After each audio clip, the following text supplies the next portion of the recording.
You're watching, yes, the Yankees Entertainment and Sports Network.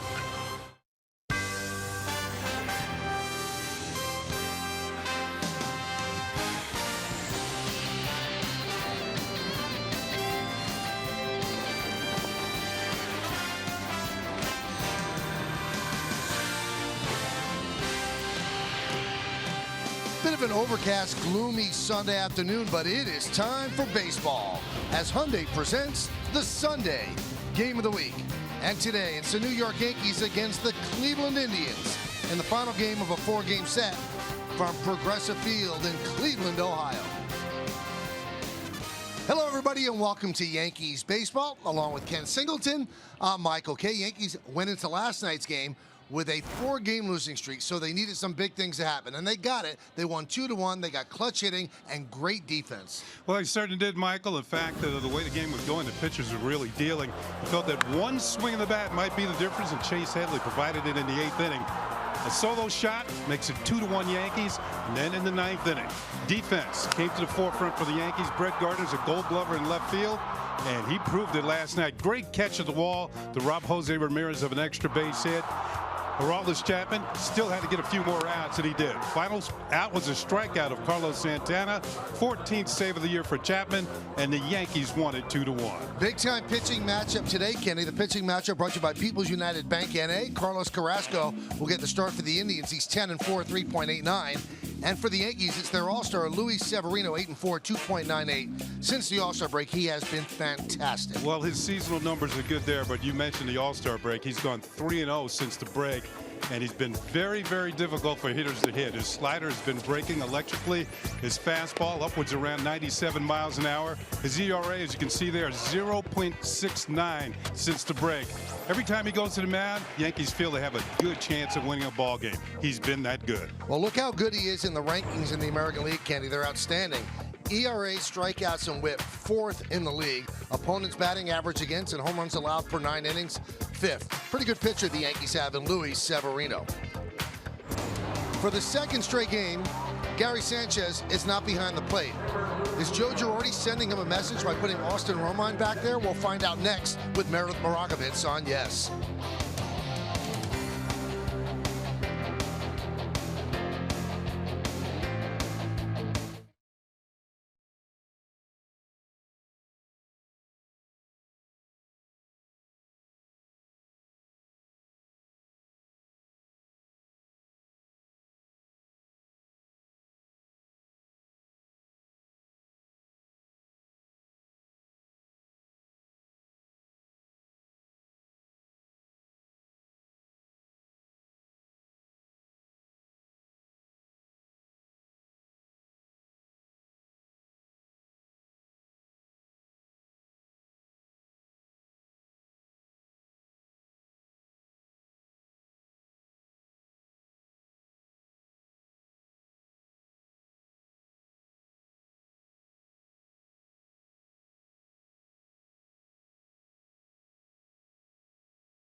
Welcome back to Progressive Fields. I'm Meredith Morakovitz. There's a little bit of a surprise when it comes to the Yankees lineup. Gary Sanchez is not back behind the plate after DHing yesterday. Instead, it'll be Austin Romine catching day game after a night game. Joe Girardi explained that he really liked what he saw from Romine defensively last night. So I asked Joe Girardi if this move was also meant to send a message to Gary Sanchez. That's when and all that, feet being quick and the only way to get better is to practice and to try to practice at full speed. I think if he catches to his ability and we have him as a catcher and we can DH other people and have his bat in the lineup, I think that's when we're, that we can be at our best. As expected, Matt Holliday was officially placed on the DL today. They recalled Garrett Cooper from AAA Scranton Wilkes-Barre. Plenty more to come here on the Yes Network. When we get back, Michael Kay will be joined by Ken Singleton. Final game of the 4-game series with the Indians coming your way after the break.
Yes, is brought to you in part by Hyundai. There's no better time to buy a new Hyundai than now.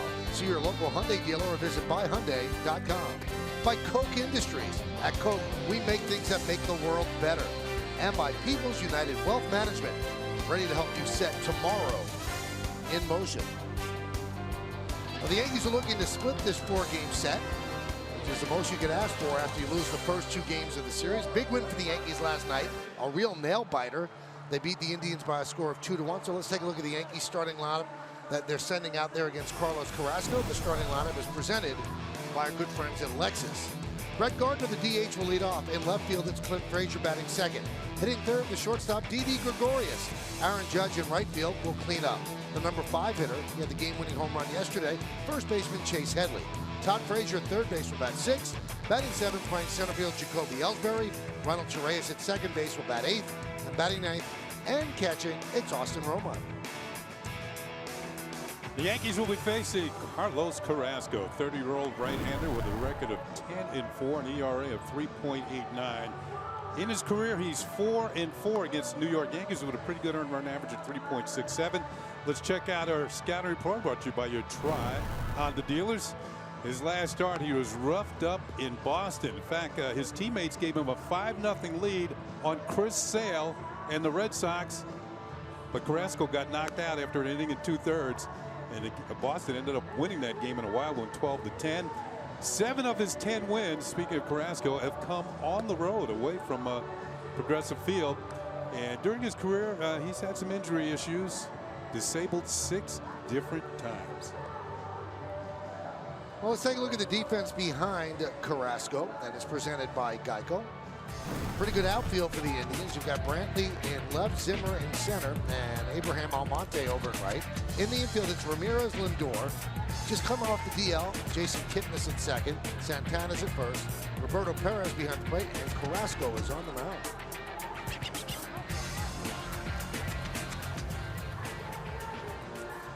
Well, some trade news just came through, Kenny. The Oakland Athletics traded Yonder Alonso, their first baseman, to the Seattle Mariners for Boot Powell. Not your Boot Powell, but Boot Powell. It's sandwiches too. So the Mariners very much in the wild card race, and they pick up a pretty good bat to play first base. Yeah, Alonso had an all-star year. So you can make deals after the trade deadline. You just have to get those players through waivers, and obviously Alonso got through waivers. The Yankees have tomorrow off, but after the game they will travel to Toronto, where they will enjoy the off day, and then Tuesday, Wednesday, and Thursday against the Blue Jays. So get a 7-game road trip, 4 here in Cleveland and 3 in Toronto. Well, Brett Gardner getting ready. The Yankees coming at 58 and 51. The Indians are 59 and 49. Gardner's ready.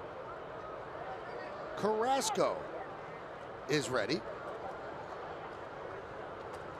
And let's do it here in Cleveland. First pitch is a strike, and we're underway. John Tumpane, the home plate umpire. Sean Barber at first, the crew chief Ted Barrett at second, and Angel Hernandez is over at third.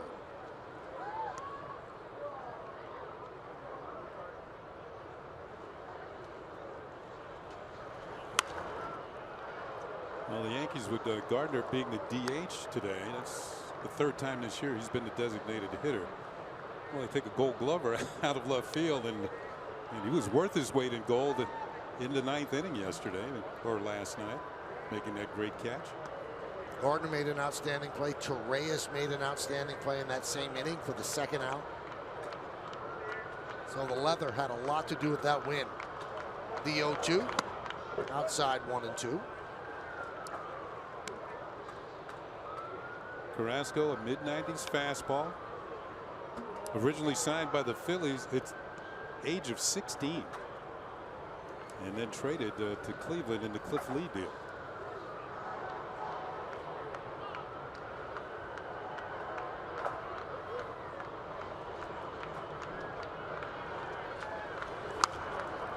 You know, you think about it when you see a lot of these players that are signed at such a young age. Out of the Caribbean countries, or he's from Venezuela, so from South America. Scouts really have to project. I mean, at 16, you're nowhere near as big as strong as you're going to get. And now you see Carrasco, he's 6'4", over 200 pounds. I'm sure he wasn't that big when he was 16.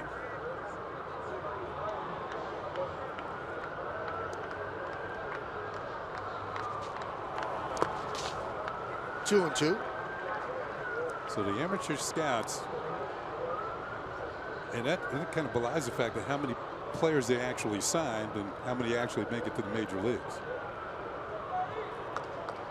Tough break for the Indians last year with Carrasco, no pun intended. He fractured a bone in his right hand in September. He missed the entire postseason. That was a big arm that they could have used, but they still got to the 9th inning, or the extra innings of Game 7 of the World Series. Yeah, I believe it was hit by a line drive or a sharp ground ball off the bat of Ian Kinsler in early September, and that was it. So they didn't have the usage of Salazar, last night's starter, Carrasco.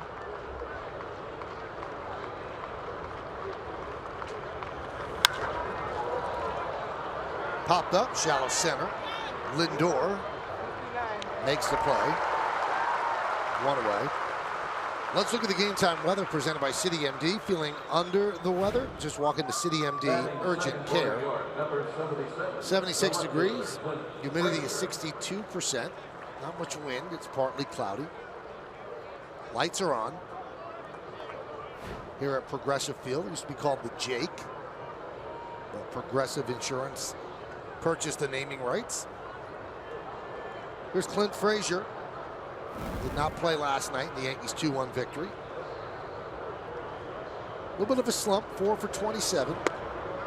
And can you always see that when kids first come up? If they burst upon the scene, there are people that are studying videotape after videotape to find that flaw, to find what they feel might be the weakness. Maybe they've done that with Frazier. Now he has to adjust. It's always like that. That's true, and Major League pitchers are more adept at the lookout or getting to those flaws.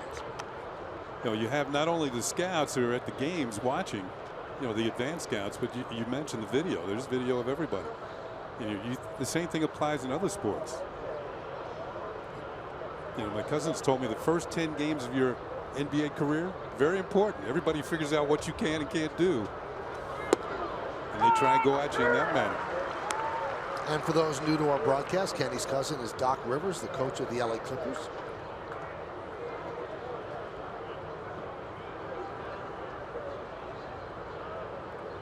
In this series, Frazier's 1 for 9. He doubled off Corey Kluber. Now, one thing we have seen from Frazier is that the reason why he's in the big leagues, he's got a quick bat. I think he's improving defensively, runs the base as well. Excellent speed, good arm. The tools are there. You can see why the Yankees wanted him in a trade.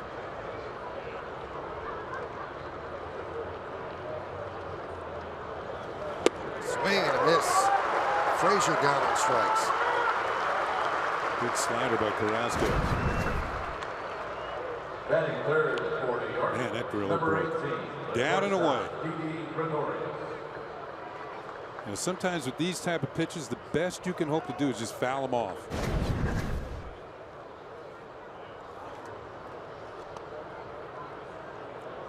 Here's Didi Gregorius. And you can see what Joe tried to do with the first 7 spots in the order, lefty, righty, to stagger the lineup. So Judge batting cleanup today. And the pitch to Gregorius is a strike.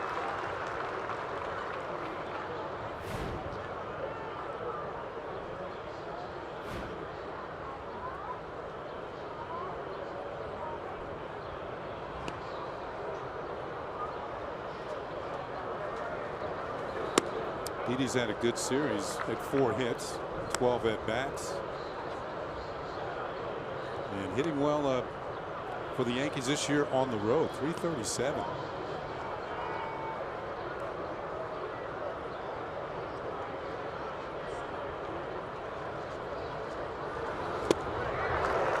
One and two. Took a little off that breaking ball. Carrasco has weapons. Good pitcher, as Michael told you.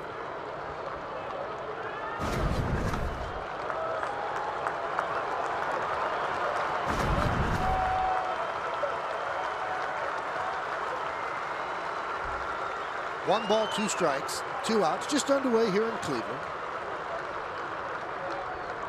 And the pitch.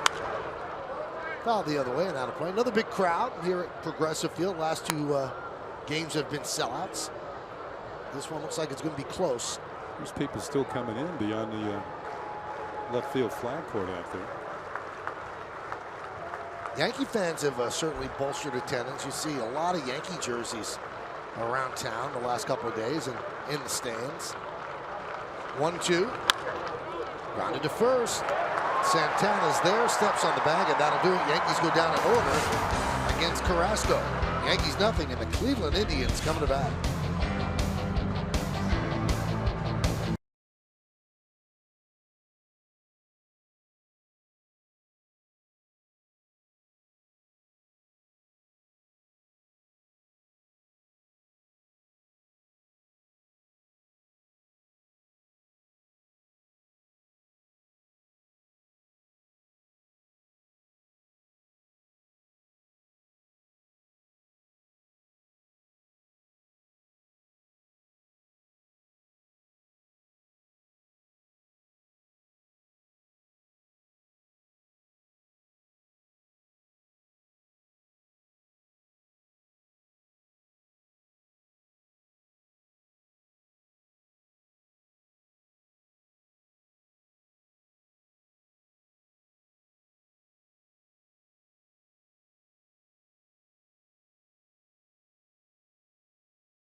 Cleaning up, third baseman Jose Ramirez. Edwin Encarnacion, the DH, bats fifth. Batting sixth and playing first base, Carlos Santana. Bradley Zimmer in center field will bat seventh. The number 8 hitter called up yesterday, right fielder Abraham Almonte. And Roberto Perez will catch, and he's going to bat ninth. 23 years old. Luis Severino gets a start for the Yankees. He's had one decision in his career against the Cleveland Indians. He's 1-0 with a good earned run average, 2.25 against Cleveland. There's his seasonal numbers. Very good. Let's check out our pitcher scouting report, brought to you by your Tri-Honda dealer. First time All-Star. You get the feeling he's going to be on many, many more All-Star teams in the American League. His earned run average on the road has been outstanding, 2.71. Chris Sale, Chris Archer, and Corey Kluber, the only 3 pitchers in the American League with more strikeouts than Luis Severino. All brand names. So here's Kipnis. Went on the DL with a right hamstring strain July 9th. And he's activated today on the 6th of August. Pitch outside, 1-0. Yeah, a 2-time All-Star, and it's been kind of a rough year for him, going all the way back to spring training. Only played in 2 spring training games because of his shoulder injury. And started the year on the DL. And finally it was activated on April 21st.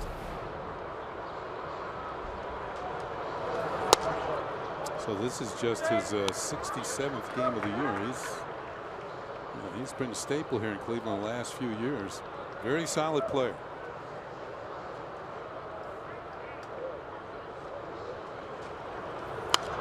Yankees play him to pull. 3 infielders on the right side.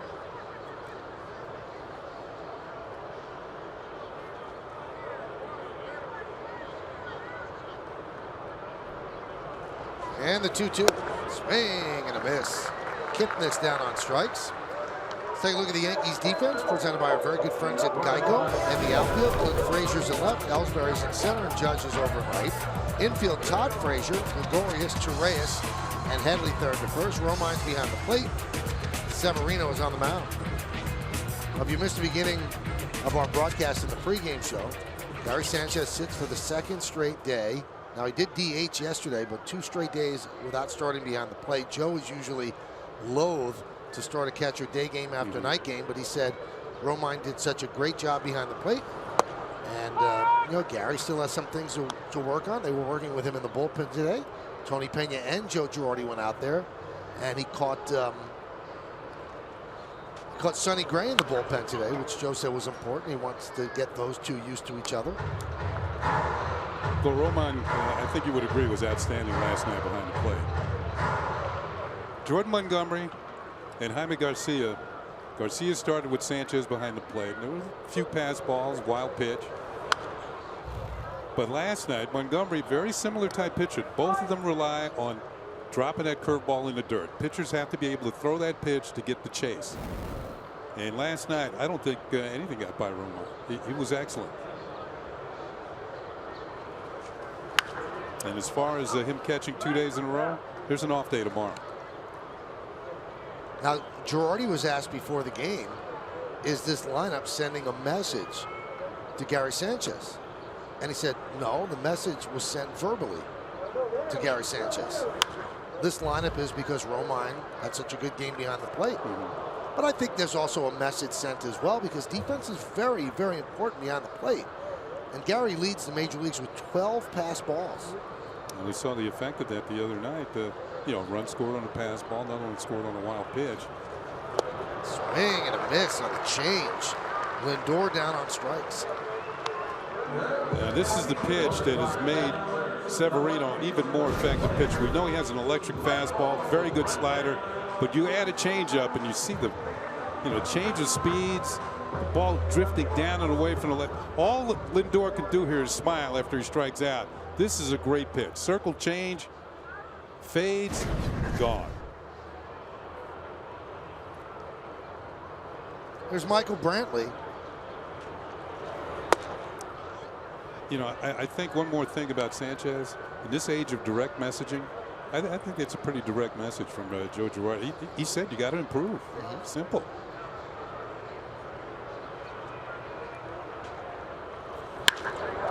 High fly ball, deep center. Ellsbury back. He's on the track. He's at the wall. See ya. A home run for Brantley, and the Indians are on the board. It's 1-0.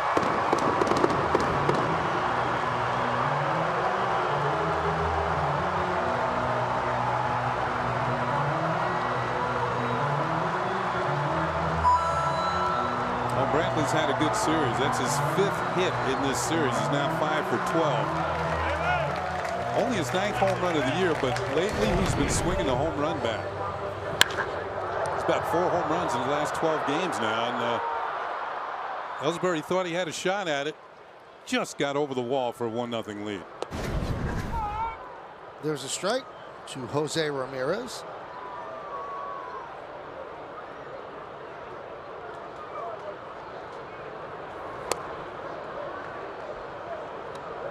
One and one.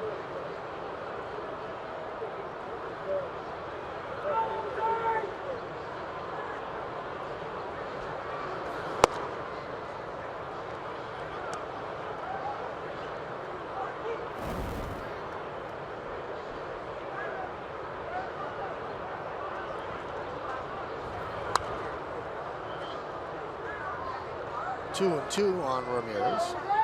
We saw a rarity here last night. Ramirez actually struck out.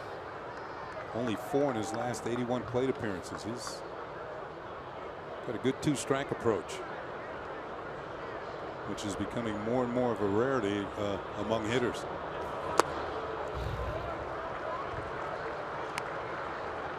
And that approach would be, maybe cut down on your swing a little bit, try and hit the ball through the middle, opposite field, put the ball in play.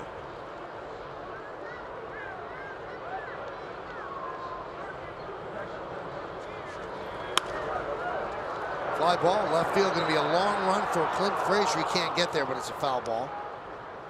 And once again, Severino went to the changeup. 3-2.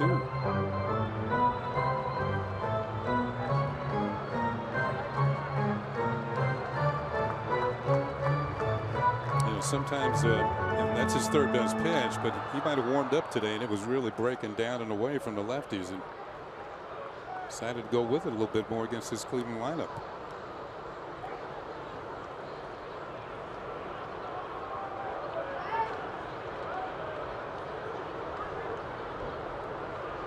And the pitch, swing and a miss. So Severino on a change strikes out Ramirez, strikes out 3. But the only blip on the screen was this home run off the bat of Brantley, his 9th home run of the year, just over the leaping try of Ellsbury. 1-0 Indians.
Today's conversation brought to you by Toyota. Prius Prime is the official hybrid vehicle of the New York Yankees. Which team is the best starting rotation in the American League right now, and why? Sports fan Chris says the Yankees, they can run 6 deep with Severino, CC, Gray, Garcia, Tanaka, Montgomery. That can be helpful down the stretch. Follow Yes Network and tweet us your responses using hashtag Yankees Prius Prime to keep the conversation going. Yankees down 1-0. Aaron Judge will lead off here in the second. Judge 4 hits in his last 25 at-bats. There's an amazing stat as Judge has chased more than he did in the first half of the season. Aaron has not had a game where he has not struck out at least once since July 7th at home against Milwaukee.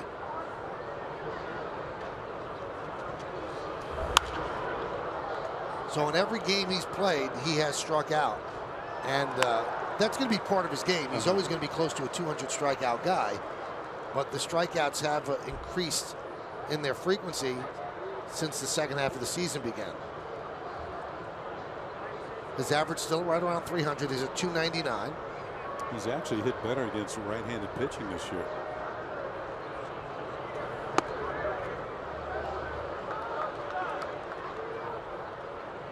Two and one on Judge. Judge, Headley, and Todd Frazier here in the second.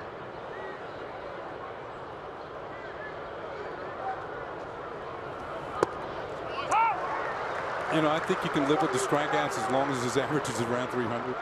I mean, you see some guys in the league, they strike out 200 times and averaging 220, 230. They still hit home runs. But it's a lot of nothing happening when they come to the plate. Well, he's doing the impossible, Kenny. Yeah. Because never in the history of baseball has anybody struck out 200 or more times and hit over 270.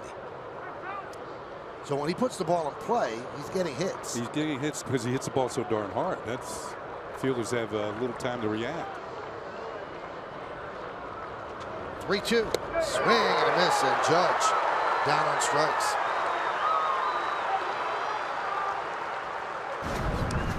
Carrasco with a good off-speed breaking ball. Down and away. We mentioned this the other day that lately Judge has not hit the ball well to the opposite field. Yeah, like he did earlier in the year. He did it with authority. That pitch was a strike, by the way. Here's Headley, the decisive blow in last night's game. Broke a 1-1 tie, a home run by Zach McAllister. Again, Zach McAllister.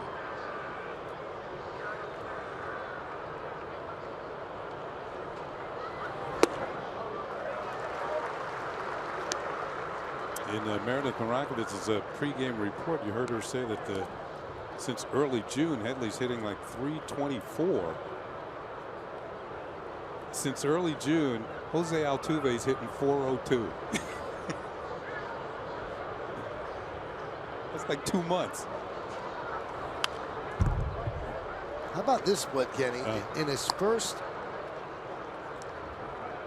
51 games of the year, Headley hit 225. In the 50 games since, he's hitting 324. There you go.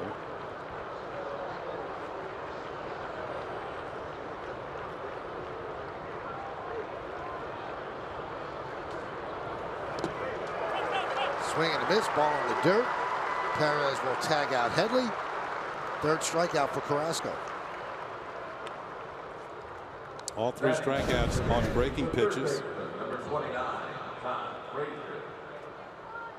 Right over the top. You know, left-handed hitters want to be quick on that pitch down and in. Carrasco made it look like a strike, and it really wasn't.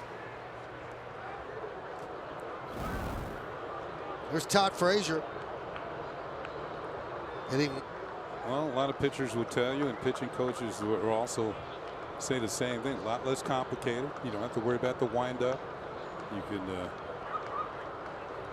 minimize all the moving parts before you deliver the baseball. Maybe more consistency within the strike zone. Swing and a miss. Carrasco strikes out the side. He has struck out 4 Yankees. And we go to the bottom of the second, 1-0 Indians.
Yes is brought to you in part by Mazda. Driving matters. By City MD. When you need a doctor, just walk into City MD Urgent Care.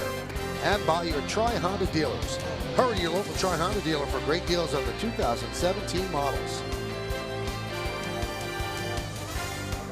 So Luis Severino struck out 3 in the first inning, but also allowed a home run to Michael Brantley.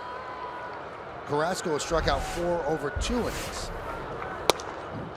And there's a strike to Encarnacion. And Kenny, we have seen a lot of swings and misses in this series. Well, 7 of the 10 batters so far in this game have struck out. But you have 2 strikeout pitchers out there, right?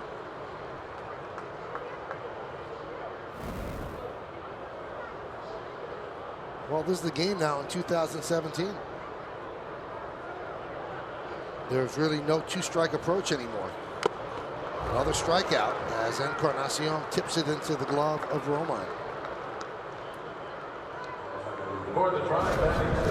Well, he's not thinking much about going back through the middle. First of all, he's trying to catch up with it, about a 98-mile-an-hour fastball, so you have to swing pretty hard. 99-mile-an-hour pitch. And the fast pitch speed analytics brought to you by Fios. And you know there's a lot of strikeouts when you strike out Jose Ramirez. Just doesn't strike out very often. Here's Carlos Santana. He's got the uniform pants above the knee today. So 3 out of 4 days above the knee.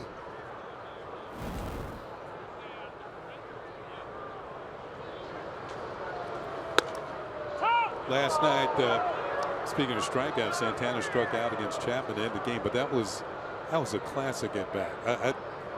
And I believe Romine called the right pitch, the slider over the outside corner, backdoored it, because Santana had some great swings at fastballs during that at bat. The 0-2 missed outside. That game, to me, we're going to take a look at that last pitch. Now remember, he's been up there for a while. He's fouled off a lot of fastballs with good swings, and they go to the slider, backdoored him. Angel Hernandez with the call. Another strikeout. This one on an off-speed pitch. 5 outs, 5 strikeouts for Severino. That game last night, to me, Michael, had a playoff feel to it. 2 very good teams. It might be, as you said, in the opening game of this might be a playoff preview.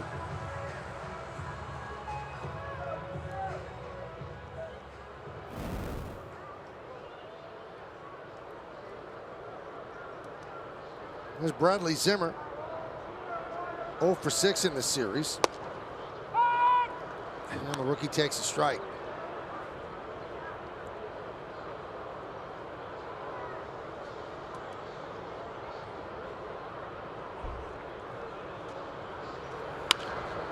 Fly ball, left field.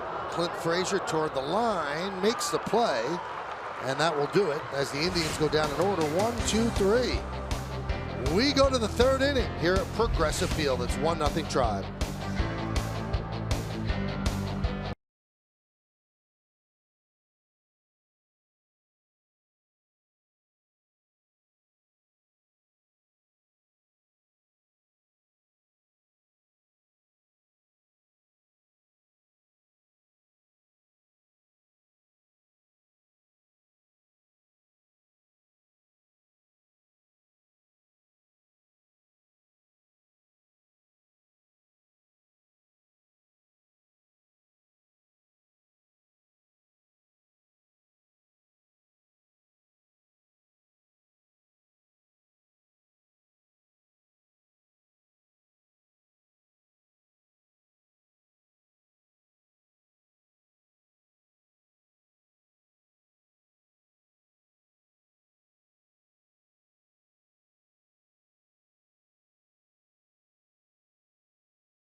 August 25th for Star Wars night. There'll be a special Star Wars theme throughout the night and appearances by some of your favorite Star Wars characters. In addition, the first 18,000 guests in attendance are going to receive a special Darth Vader Yankees knit cap. For tickets, log on to Yankees.com, visit the Yankee Stadium ticket window, Yankees clubhouse shops, or call Ticketmaster at 877-469-9849. Now we go to the third inning. Yankees down 1-0. Yankees have not had a base runner against Carrasco over the first two. Be the bottom third of the order, starting with Jacoby Ellsbury, then Ronald Torreyes, and Austin Romine.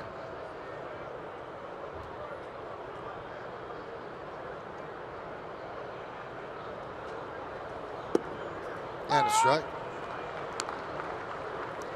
Jacoby Ellsbury in the last 13 games, 3 for 29.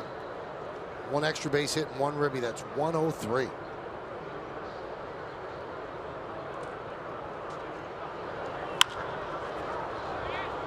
High pop-up, shallow left field.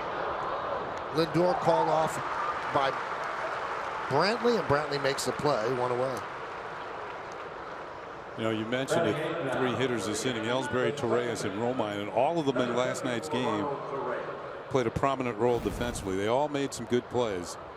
Saw Torreyes in the ninth inning, robbing Encarnacion of a hit on a little blooper to the right. Ellsbury had a diving catch in center, and Romine was solid behind the plate all night long. And in the 2-1 or tight ball game, you need to have solid defense, and the Yankees got it last night. Torreyes swings and misses.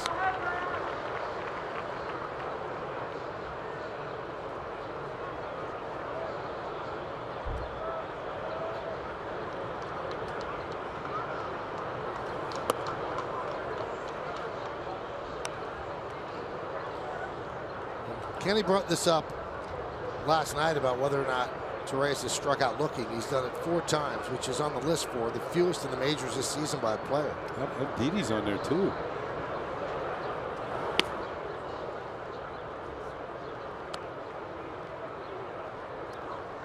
Now these are the players, a lot of them, with the exception I think of Mike Moustakas, has got what, 30 home runs almost. These are guys that put the ball in play early in counts. They make contact.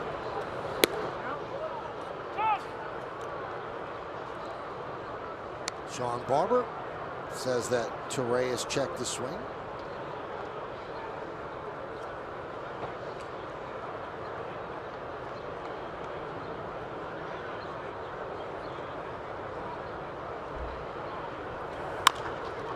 Chopped slowly to third. Ramirez fields, fires, got him. Nice play by Ramirez. This guy's having some kind of year. This is a great defensive play. Any third baseman would tell you that ball stayed down. It didn't really come up for him. That made it even more difficult. And the accurate throw on the run to stretch by Santana. Torreyes is out by a good step. And the ball pops up, you know, you catch about knee or waist high. If it bounces up that high, it's easier to make the play. He had to reach down to grass level and come up throwing it. Ramirez has played third base and second base in this series. He can also play the outfield. There's Austin Romine. And a strike. Carrasco working quickly and throwing strikes.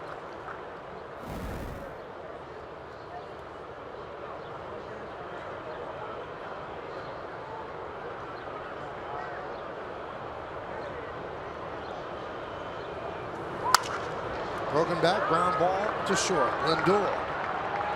That's Romine, and the Yankees go down in order again. Carrasco perfect through 3. Go to the bottom of the third. 1-0 Indians.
Break brought to you by T-Mobile.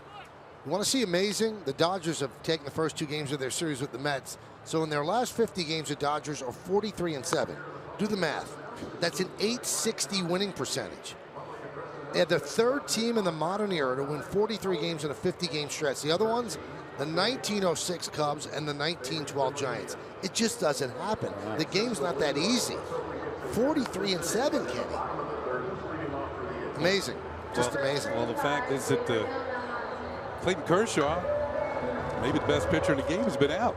He's been on a disabled list, and they're going on this run. 1-0 Indians. As Abraham Almonte will lead off against Luis Severino. 5 strikeouts in the first 2 innings for Severino. Sun trying to peek through the haze here in Cleveland. Severino's made good use of that changeup. There's another one.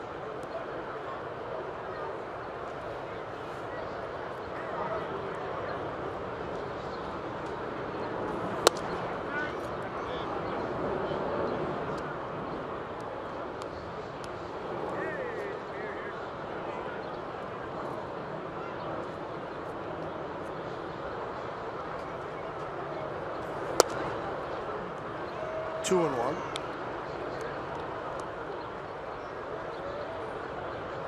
Almonte was originally signed by the Yankees in the Dominican Republic, and he was traded to the Mariners for right-hander Sean Kelly. 2-2 on Almonte.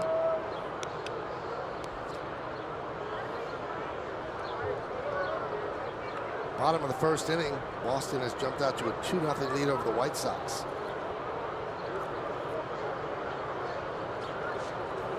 Swing and a miss. Another strikeout for Severino. Well, Severino is a 3-pitch pitcher, and all of them have been on today. Take a look at the slider. Strikeout of Jason Kipnis. Take a look at the changeup. Strikeout of Francisco Lindor. And now the heat. Edwin Encarnacion. Little tardy on this one. All 3 of his pitchers are working. 6 strikeouts now. Updated on the strikeout list. Roberto Perez fouls it back, number 9 hitter in the Indians order. 1 run in this game off the bat of Michael Brantley, a home run just to the right of center field. That was with 2 outs in the first. The 0-1. 1-1.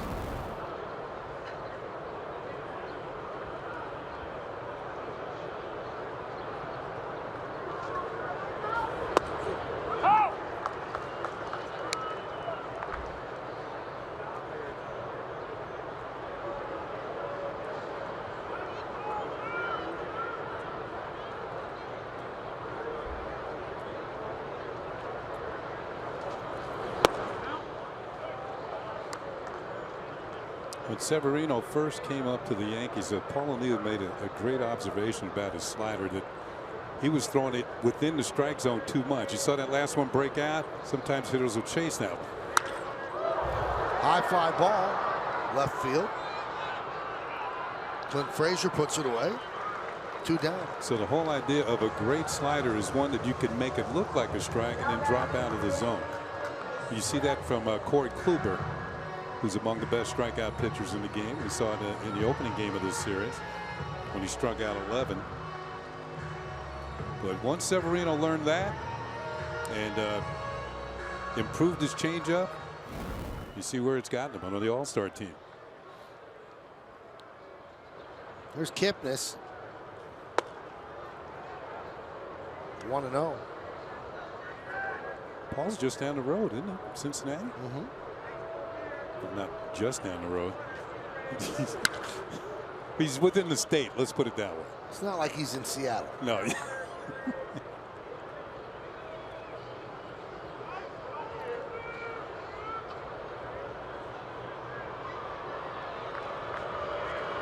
Swing and a miss on the change. 1-2. And one of the reasons why his change is so effective, the hitters really have to respect a 95-mile-an-hour fastball or 95-mile-an-hour plus fastball. And excellent changeup. Swing and a miss.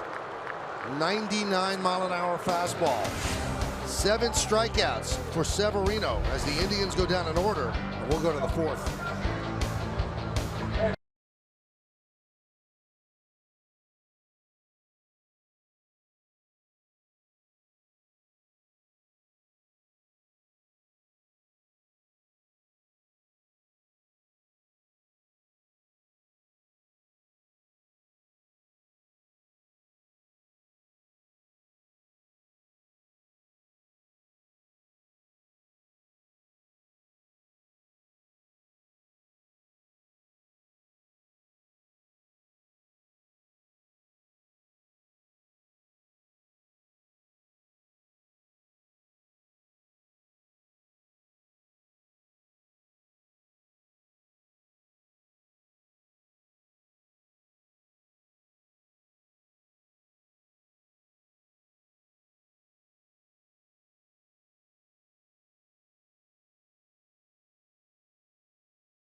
Toyota, the official hybrid vehicle of the Yankees. All right, so tomorrow's an off day, then a 3-game set in Toronto, all those games on yes. And then we start rivalry week. 3 games at the stadium against the Red Sox, Friday night, Saturday afternoon, Sunday night on ESPN. Then 4 against the Mets, 2 at the stadium, 2 at Citi Field, and then 3 at Fenway Park in Boston. Should be fun. Yankees looking for their first base runner against Carlos Carrasco. Brett Gardner leads off the 4th inning.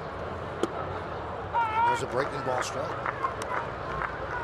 You know, we've talked about this a lot during this series, that the Indians have to make savvy early commitments to players in order to compete, because once a player becomes a top flight player, they simply cannot afford to keep them at those prices, or at least a lot of them. Carrasco's an outstanding pitcher. He's working under a deal. See the Audi scoreboard, 1-0 Indians, where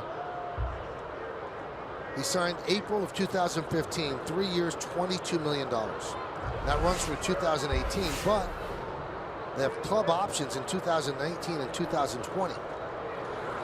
So he's 30 years old, Kenny. By the time that runs out, you've gotten his prime years for him at really affordable, reasonable prices. I mean, there are pitchers of his caliber are making close to that in 1 year. Yeah.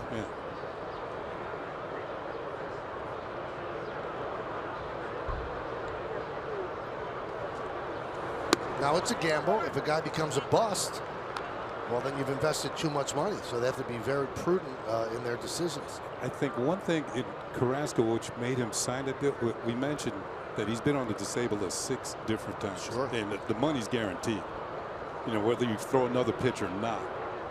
So maybe that made him jump at the chance to bank some money. 3-1 pitch is wrapped into center field. Drifting toward left center is Zimmer, and he makes the play.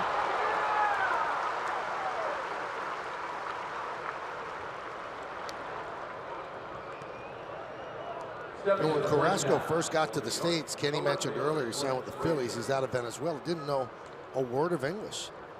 And got to their training camp in Florida. And the only thing he knew how to say was Domino's. He ordered Domino's every single day for 90 days. And he became their best customer, so they gave him a month free of pizza. You know what? And a lot of pitchers from Latin America will tell you the same story. That when they come here, that they have to learn the whole new culture, whole new language, and it's not that easy. Hit sharply to third. Ramirez gets Frazier. Now, Meredith, you knew Carrasco in Double-A, right? I did. I covered him when he was with the Phillies organization coming up through the ranks, and he really made a point to work on that English. I remember doing interviews with him as an 18-year-old who knew a little bit of English but was adamant about the fact that he wanted to try. If he didn't know a word, he would ask me, and then he would incorporate it into an answer. And also, Kenny, you asked, I wonder if he looked like this when he was a 16, 17-year-old. Well, when he was an 18 and 9-year-old, he was definitely that tall, but he certainly filled out a little bit over the years. And in Double-A, he always had devastating stuff, great stuff, fastball, curveball. But when he would get runners on, the game would speed up on him a ton. It took him a long time to really slow things down with runners on base in those situations, and he wasn't able to do that until he was here in Cleveland for a couple years. 90 days of pizza will fill you out. Yeah, I was thinking the same thing. Big league meal money will too. Swing and a miss. I remember talking to Mariano Rivera that when he first came from Panama, didn't know any English, and he'd have to go to restaurants where there were the pictures of the food, and he'd have to point. I mean, we don't think of things like that, but you're in a foreign country, can't speak the language, and you have to eat. You can reverse the roles. I remember going to winter ball in Puerto Rico, and I had taken Spanish in high school, but it was not the same. I learned more Spanish in Puerto Rico than I did in school. 1-2 count on Gregorius. Yankees still looking for their first base runner. Carrasco's been perfect for 3 2/3.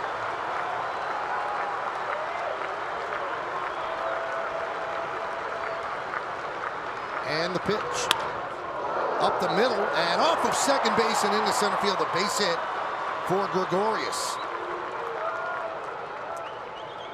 Well, whatever chance Lindor might have had at coming up with that play, once the ball hit second base, it kind of carried away from him even further. Didi reaches out of the strike zone. We saw him do that last night for his second hit. Looked like a changeup, hits the bag, on into center field, a 2-out single, and the Yankees have their first base runner. We look at it on Yes Mo, brought to you by your Mercedes-Benz Tri-State dealer. And that'll bring up Aaron Judge.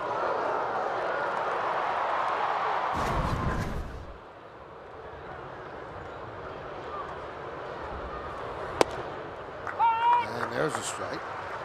Judge struck out in the second inning, so that makes it 20 games with at least one strikeout for Aaron Judge.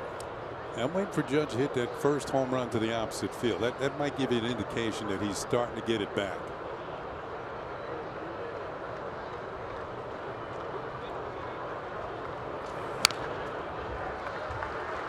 Yankees are actually getting better swings this time through the order against Carrasco than they did the first time. Gardner hit the ball fairly well. Frazier did too. And Didi got a base hit.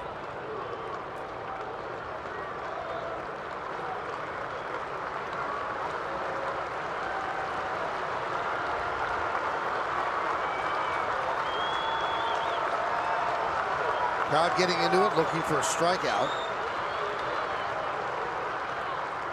And Carrasco deals. Swing and a miss, and Judge down on strikes. No runs a hit, no errors, and 1 man left. We go to the bottom of the 4th inning. It's 1-0 Indians.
with the Tampa Bay Buccaneers. Tuesdays at 10 p.m.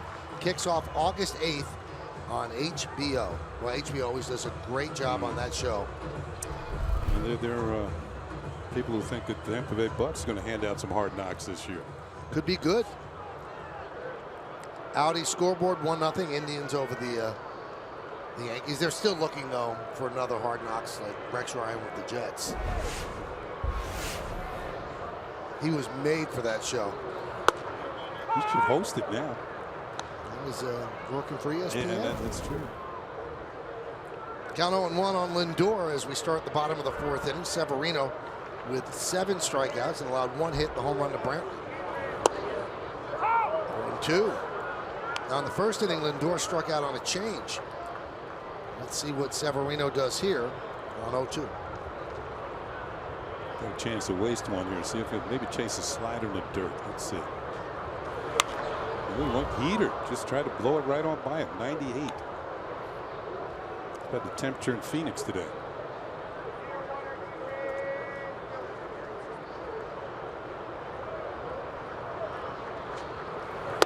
You know, I like that, Kenny. There's always been a difference between a waste pitch and a wasted pitch. Yeah. And with such an emphasis on a pitch count, if you waste a pitch every time you're up in the count 0-2, you're throwing 10 or 11 pitches that you wouldn't have to throw, and you're going to leave the game early. I think there just has to be a change of a mindset then. So you're coming right after. You have to. I can't waste pitches unless pitchers don't care about going deep in games.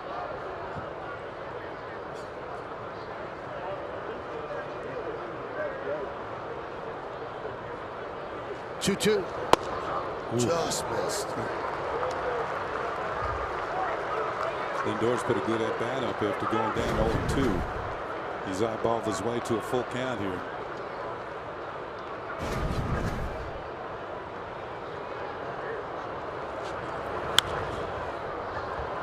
Went to the changeup and he just got a piece of it and fouled it off. I love that Lindor goes old school and actually wears the stirrups, Kenny. You don't see that much anymore.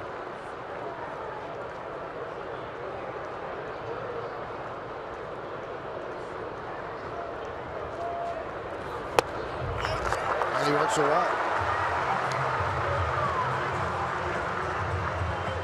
And those are real stirrups there. They're painted on kind of. Yeah, those are, yeah, I recognize those. That's a young player with an homage to the older players.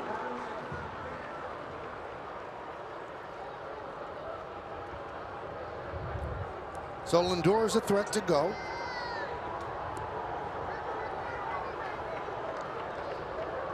And here's Michael Brantley, his home run. The only run in this game is the Indians lead 1-0 with 2 outs in the 1st inning. He hit one just over the leaping try of Ellsbury to the right of dead center. Pitch inside. 1-0. Yeah, as I mentioned, Brantley's had a good series. 5 hits now. 12 at bats. To believe when they made that trade with Milwaukee, when CC went over to Milwaukee, Brantley was the player to be named later in that deal. Milwaukee got, I should say, Cleveland got 3 players plus a player to be named later. And it turned out to be Brantley, who turned out to be the best of the deal as far as the Indians were concerned.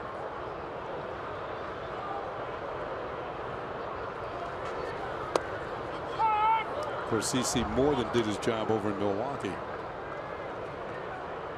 I think he won 11-1. And down the stretch, he pitched 3 straight games on 3 days rest. And many people were saying, don't do that. You're going to be a free agent. And he said, I have to do it for the team.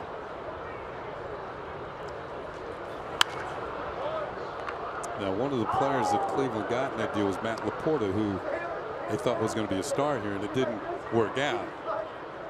But as you know, when the deal was made, Brantley's name wasn't even mentioned.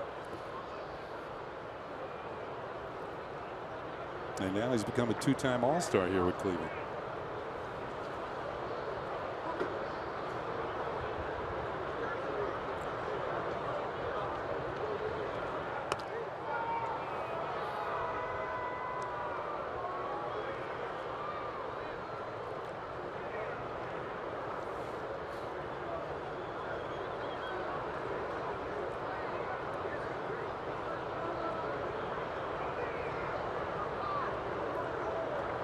Severino's really slowed down. Lindor leads off first, the 1-2. Fouled away. Has been a running source of conversation during the weekend. Brantley also a team-friendly deal. In February of 2014, they signed him to a 4-year, $25 million deal with a club option for 2018. So you're getting a top-flight player for just over $6 million a year. And you have a feeling they're going to pick up that option. Yep.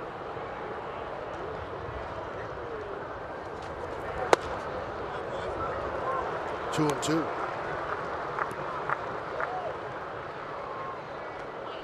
Severino's kind of lost the outside corner here in this inning.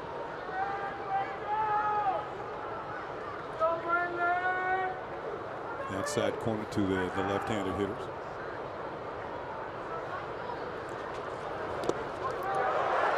Blocked by Romine, but it gets by him, allowing Lindor to go to second. This is going to be a wild pitch. Looked like a changeup in the dirt. Yep, he spiked it, and he tried to backhand it, and the ball got by him. That was a tough chance. Yep, off the heel of the glove, then caroms away.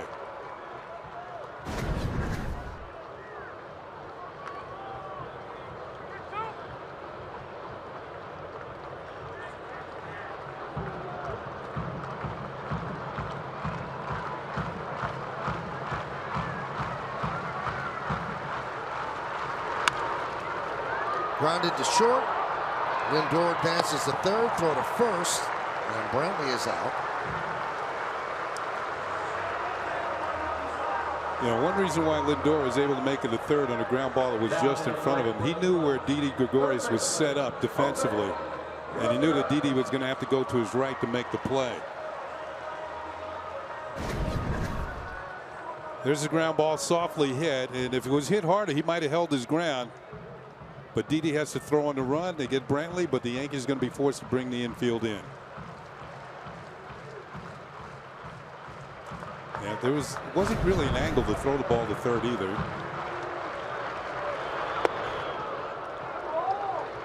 One 1-0 on Jose Ramirez, who struck out in the first inning.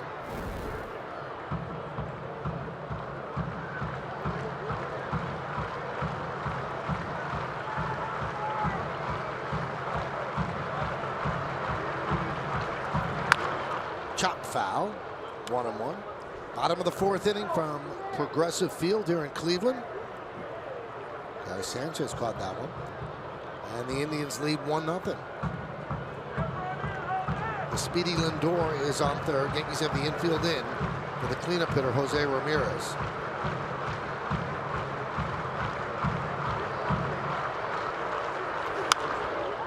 One and two. This is a good matchup here. A strikeout pitcher against a hitter who's very difficult to strike out. Now, outside of a ground ball to one of the infielders that will hold Lindor at third, a strikeout could be very important here for Severino.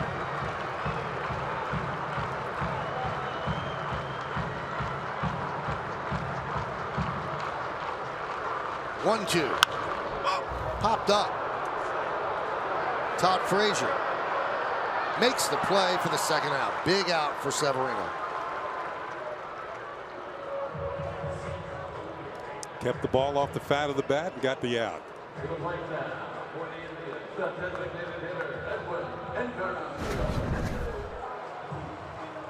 Got in on him. And he's hoping it drifts a little bit more. And it looked like Frazier had another step or two to go as he made the play. You can see Ramirez's reaction. He's hoping it goes foul. It does not.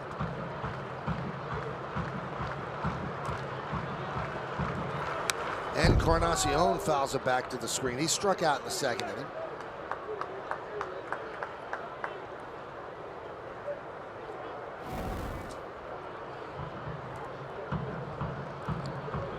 Indians signed him to a 3-year, $60 million contract during the offseason as a free agent. That was more Encarnacion friendly than team friendly. And at the time, Kenny, you see his numbers against Severino, 2 for 11, 6 strikeouts. Like a bargain, because with his numbers, they just figured he was going to get a lot more, but the power bats didn't get that much on the open market. Cespedes did, and Encarnacion did okay. 1-1. Fly ball, right field. Aaron Judge is there to put it away for the final out of the inning. So they strand Lindor. No runs, no hits, no errors, and 1 man left. Let's go to the 5th. It's 1-0 Indians.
Now you, Bob, and here are the American League East standings. Starting the day, the Red Sox are 3 up over the Yankees, 2 in the loss column. The Rays 5.5 back. The Orioles trying to get to 500, 7.5 back, and the Blue Jays 9.5.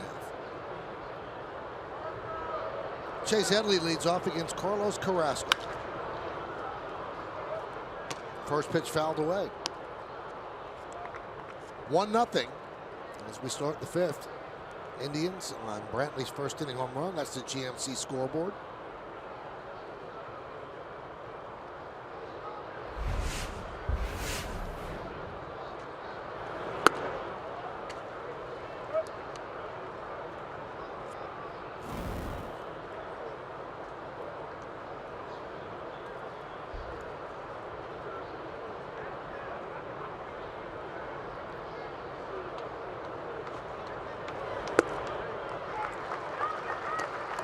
One and two.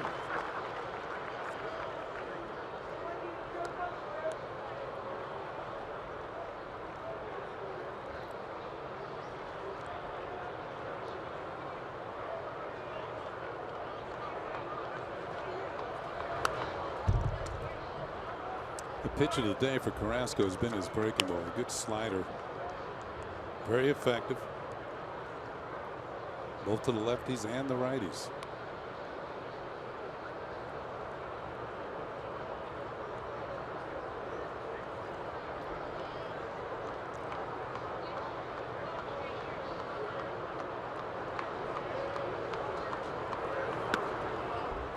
Two and two on Headley. Headley, Frazier, and Ellsbury in the 5th.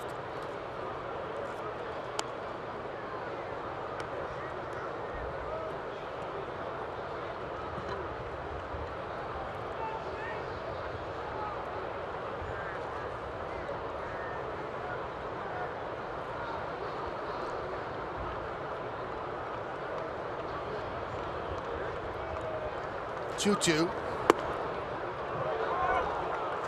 3 and 2. Good eye. Todd Frazier.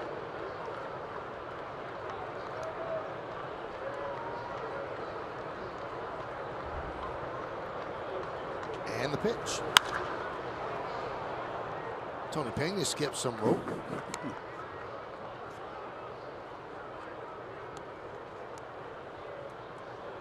The other day, Dennis Martinez was here,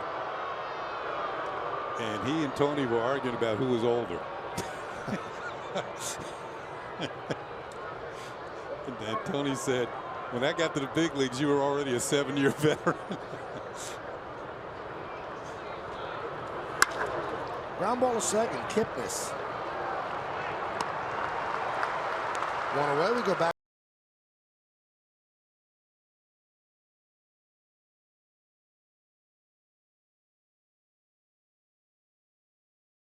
to the studio. Bob Lorenz has more.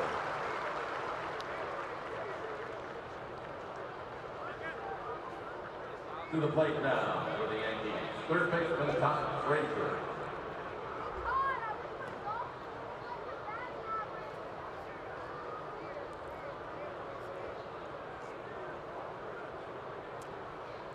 Thank you, Bob. Right here in Cleveland, it's 1-0 Indians, top of the 5th. Todd Frazier at the plate with 1 out. Jonathan Scope's having a heck of a year. Hitting 300. What Bob says, 25th.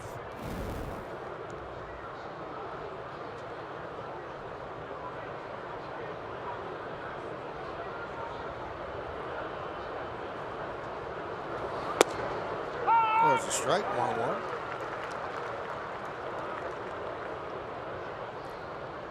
Yankees need to get Todd Frazier going. He's a dangerous power bat when he's swinging the bat right. He's 3 for his last 27.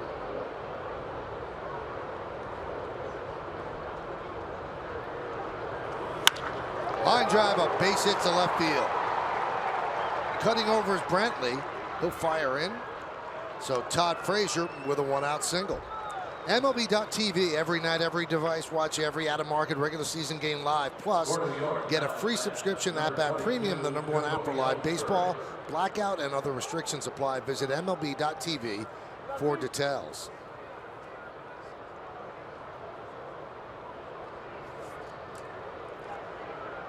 Another guy they have to snap out of his offensive doldrums is at the plate, Jacoby Ellsbury. Looking for his first hit on this road trip.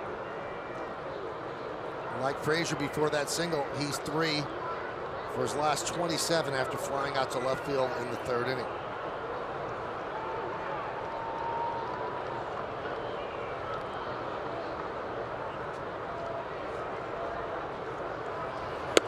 The line of demarcation would have to be when Ellsbury got the concussion, because before that play where he ran into the center field wall, he was having a pretty good year. And then the concussion put him on the DL for a while. Aaron Hicks got really hot. And Ellsbury has never really found it again.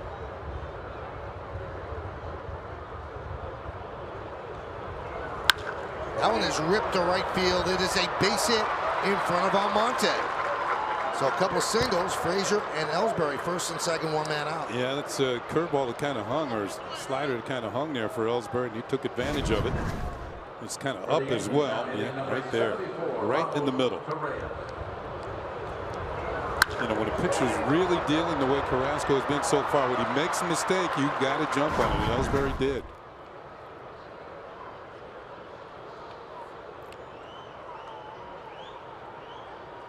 Again, the sun fighting to win the battle with the clouds. Right now, the field is bathed in sunlight.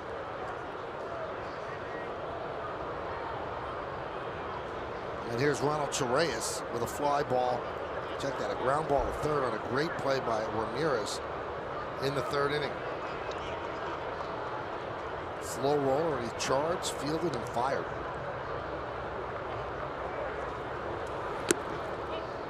Backhanded by Perez, 1-0. Top of the 5th inning, 1-0 Indians.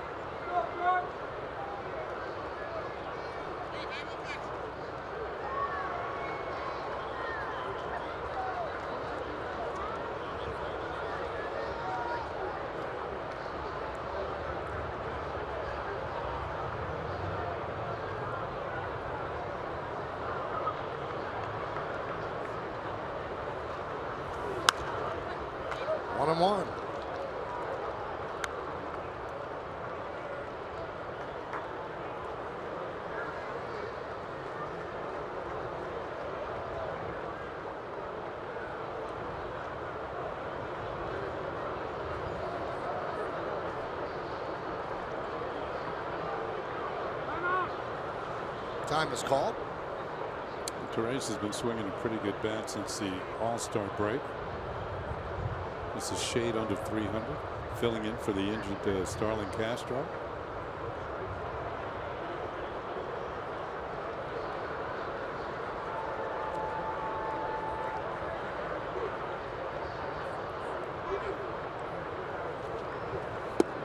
Strike, 1-2.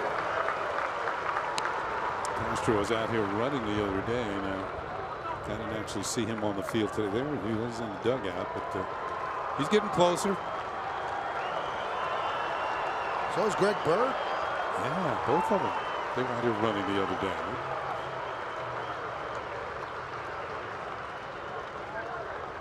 Next half inning, Meredith will have an update on all of those injuries.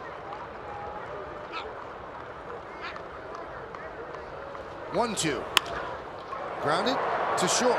Lindor flips the second one on to first. Not in time. Todd Frazier moves to third. First and third, 2 men out.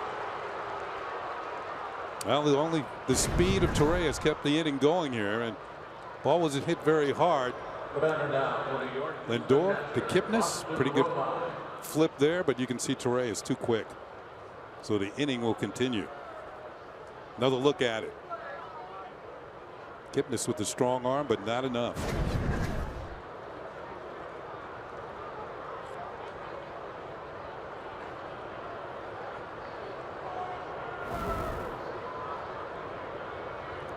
So here's Austin Romine.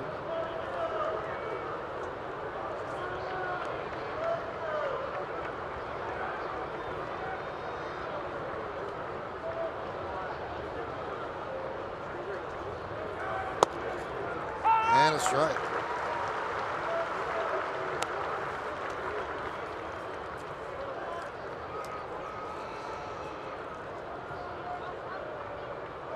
Romine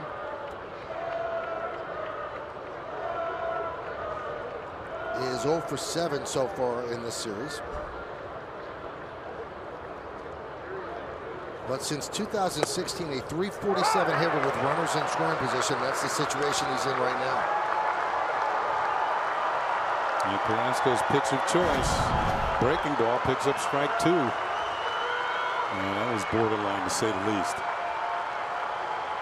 Well, looks like it caught the lower end of the strike zone, crossing home plate. First and third, 2 outs. The 0-2 to Romine. Runner goes. Swing and a miss, and Romine down on strikes. No runs, 2 hits, and 2 men left at the end of 4.5. We're halfway through. It's 1-0 Indians.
Injury report brought to you by Montefiore, doing more in state-of-the-art healthcare. Good news, a lot of Yankees on the mend right now. Aaron Hicks and Tyler Austin continue to rehab with the AAA team. Starlin Castro was once again doing some light jogging today on the field. He'll continue that. Still hasn't done much baseball activity, but I had a conversation with Greg Bird today, and Michael, he seemed extremely encouraged. He told me he was going to hit in the cage today. He expects to hit on the field next week and start some defensive drills and running the bases. He thinks a rehab assignment could come soon thereafter, so he is adamant about making it back this season yet. And as far as Castro is concerned, Joe Girardi continues to say they are going to take it slow. Santana swings and misses. GMC scoreboard 1-0. Indians lead. Also on that list, Matt Holliday went on the DL officially, and the Yankees called up Garrett Cooper. And although Hicks is doing okay in his rehab assignment, Joe said the fact that he's a switch hitter, he just needs more time to hone both swings. If he wasn't a switch hitter, he would probably have been the one called up rather than Garrett Cooper.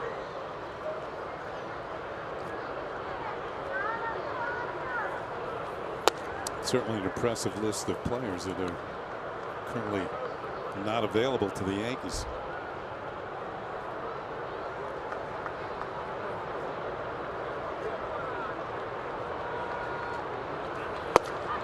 Just watching Greg Bird walk around the clubhouse, you would never think this is a guy who recently had surgery. Not a limp whatsoever, and as Meredith said, hitting in the cage today. So he feels good. And even when he was coming back before, he never really said he felt great. He always said, oh, there's a little soreness, but you could see that there's a smile on his face. He expects to get back. Ground ball is at the teeth of the shift. From short right field, Reyes gets Santana.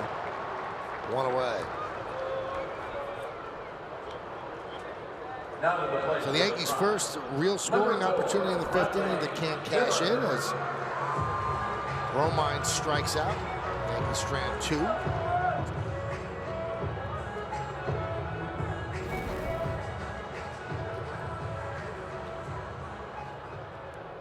When you look at the Yankees over the years, primarily because of the way the Yankee Stadium is configured, a lot of power left-handed over the years. And that's why Greg Bird would, he could regain his stroke, fit perfectly into the lineup. I mean, going back to the days of Babe Ruth, Lou Gehrig.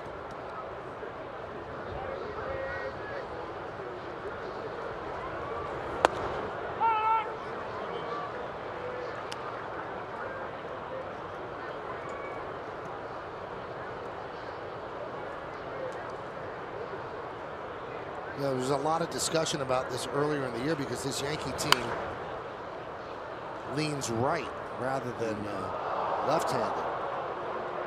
And because Yankee Stadium's right field porch is so short, if you have a lot of left-handed hitters, what they do is they shift and they make a left-handed hitter into a low average hitter. Yeah, he either hits a home run or he's going to make it out. We saw it happen with Teixeira from the left side. We saw it happen with Giambi with shifts. It just happened. So Yankee Stadium's right field is so reachable, Kenny, that you could even have righties hit the ball there. But you do want to balance out the lineup, and Greg Bird would help. Because you only play half your games at home. The other ones, they don't have a shorter porch.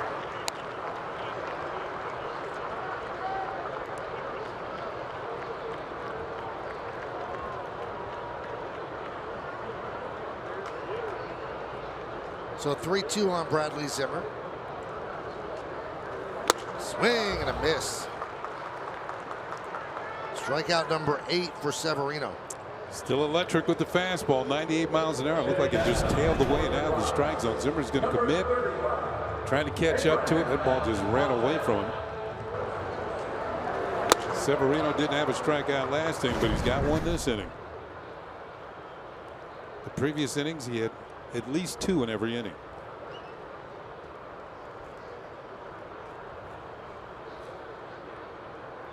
Here's Almonte. He grounds one right side. Scooped up by Torres, and a 1-2-3 inning for Severino as the Indians go down in order. We'll go to the 6th. It's 1-0 Indians.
He has given up a run. He's given up 3 hits. But one thing in common, all of his strikeouts are swinging today and all on the same pitch. Very good slider. He gets the 2 strikes, and he's going to make you chase, or he's going to put it down and away from the right-handed hitters. 6 strikeouts, all swinging, all sliders. There's the matchup so far. Pitcher's duel indeed. 3 hits against Carrasco, 1 against Severino. That's the home run, and that's the difference in the game. Severino with 1 walk and 8 strikeouts. Top of the Yankee order, Gardner, Clint Frazier, and Didi Gregorius against Carlos Carrasco. Pitch outside, 1-0.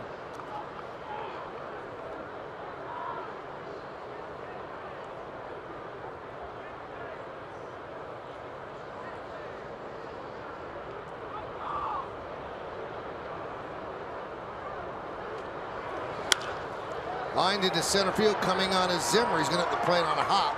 A base hit to start off the inning by Gardner. Yeah, Gardner's now hitting 16 of his last 17. He's getting it done out of the leadoff spot. Yankees in a 1-run game right here, and yesterday they won a 1-run game, making them 12-20 in 1-run games, which ranks 29th in the big leagues. Only the Phillies have a worse record in 1-run affairs, 14-28.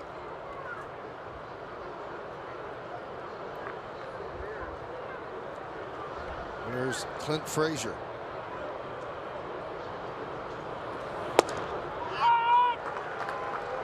Roberto Perez has thrown out 6 of 18 base stealers. That's 33%. Frazier hit the ball pretty well last time, but Jose Ramirez at third was able to snag it.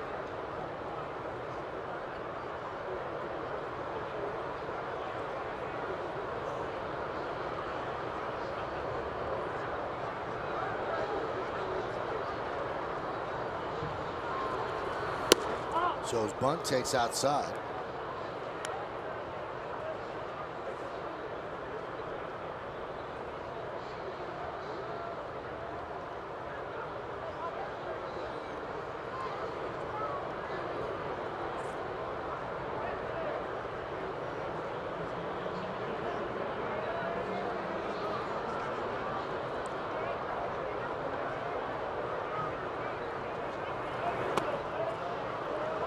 Now Carrasco, as we mentioned, works out of the stretch the entire game, but when there's no one on base, the front leg is a high leg kick. But when there is a man on base, it's a very short leg kick, so it's hard to get a good jump on it.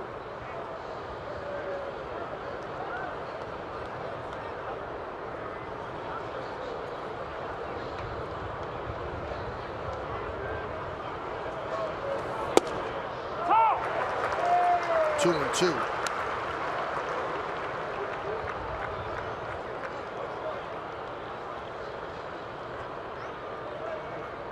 The Cleveland Ball Club employs 2 pretty good defensive catchers, Yan Gomes and Perez. They both throw pretty well.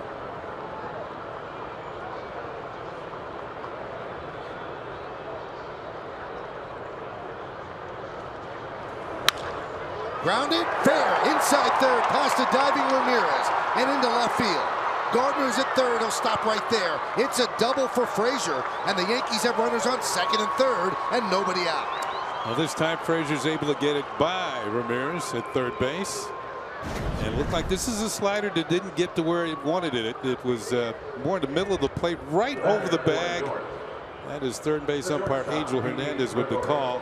As we see it on Yes Mo, brought to you by your Mercedes-Benz Tri-State dealer. And the Yankees are in business here in the 6th inning. Second and third with nobody out. And this is where they've struggled, getting that runner in from third with less than 2 outs. The infield is back, so they are giving you a tie game on a ground ball to short or second. So here is Gregorius. Let's see if he picks up at least one of these runners. It looks like Gregorius is choking up just a little bit.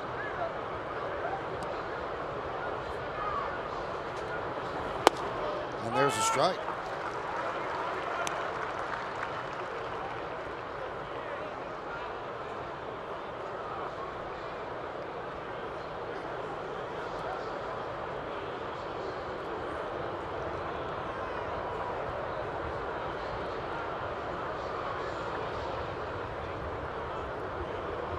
The 0-1. Way through that pitch, 0-2.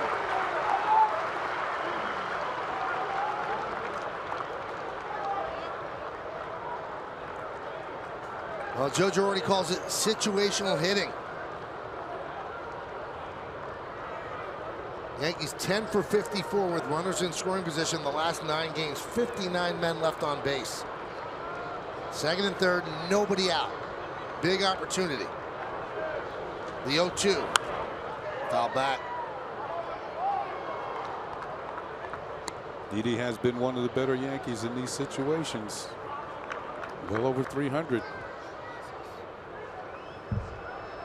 With runners in scoring position. There you go.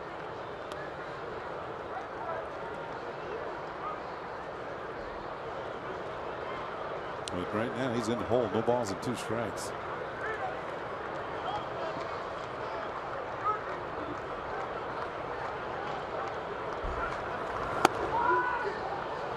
One and 2 as Gardner scrambles back. These Indian catchers like to show off their arm. Yeah, they can throw.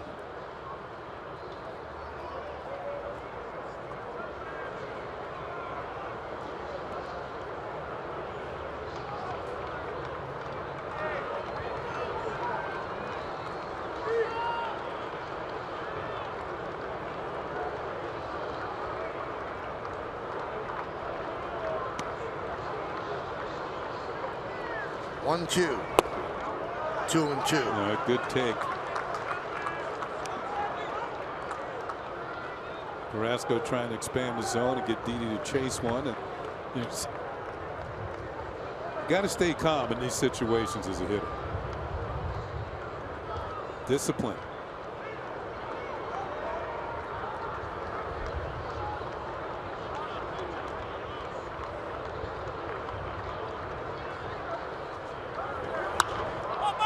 That will not get a run in. Ramirez makes the play, 1 away. Changing eye levels. The pitch before was down. Didi didn't chase it, but he comes back with a high fastball and gets the pop up. And now a trip from Mickey Callaway, the pitching coach. You think maybe they're talking about walking Judge? I'm not so sure. I mean, he's handled him today. He struck him out twice on sliders down and away. And that means you would bring Headley up, a left-handed hitter who's been swinging the bat pretty well. I mean, he beat them last night with a home run. But he has handled Headley today as well with a strikeout and a ground ball a second. So let's see what they do. And you go out to the mound, a pitcher is pitching a shutout. He's allowed just, what, 5 hits now? And you're going to tell him to walk somebody. He's feeling pretty good about himself the way he's been going. I mean, it's a big part of the game. But at this point, he probably feels I can get anybody out.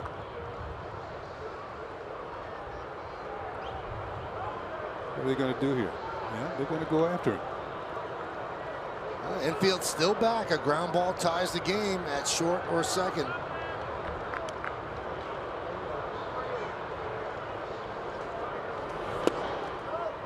Missed outside. 1-0. Brian Shaw is up in the Indians bullpen. There's a breakdown of pitches, which adds to 87.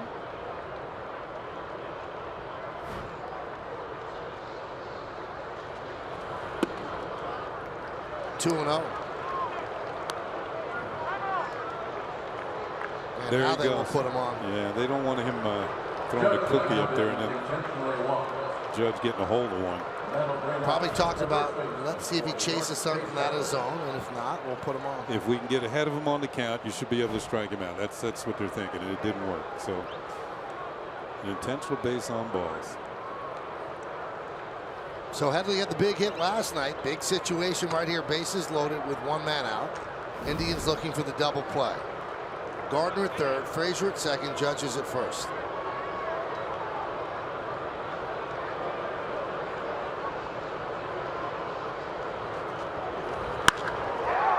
Fly ball, center field. That'll tie the game.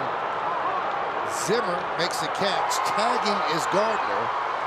He'll score. Throw comes to third. A sac fly for Headley, and the game is tied at 1.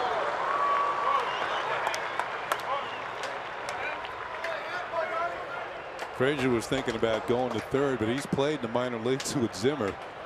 And Zimmer uncorked the throw to third. And Frazier put on the brakes.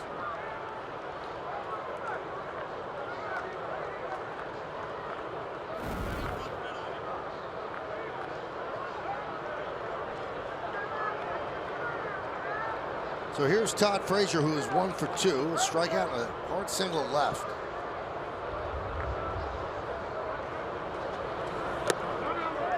Check swing. Did he go? No, he did not, said Barber. Now, if you're Joe Girardi, you know the numbers for your players against Carrasco. And as you said earlier, that Frazier's hit him well in the past. And this key situation of the game is now tied, but the Yankees still have an opportunity to take the lead. And you have a hitter at the plate who's hit this particular pitcher pretty well. And he has 1 hit today already.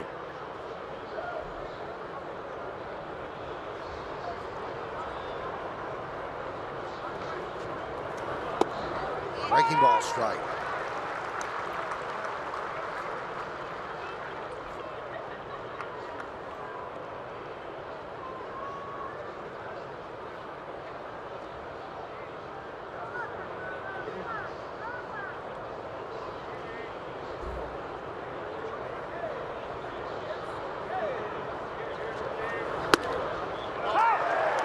Another breaking ball clips the inside corner.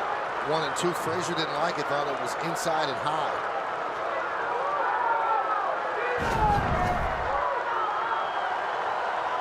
That's borderline, but John Tumpane thought it was a strike.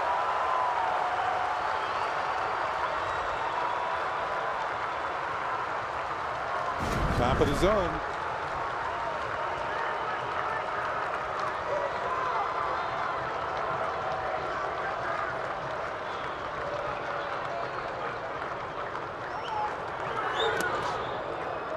Two and 2. Clint Frazier is on second. Aaron Judge is on first. The Yankees have 1 run in here in the 6th. It's a 1-1 game. 2-2 count with 2 outs on Todd Frazier.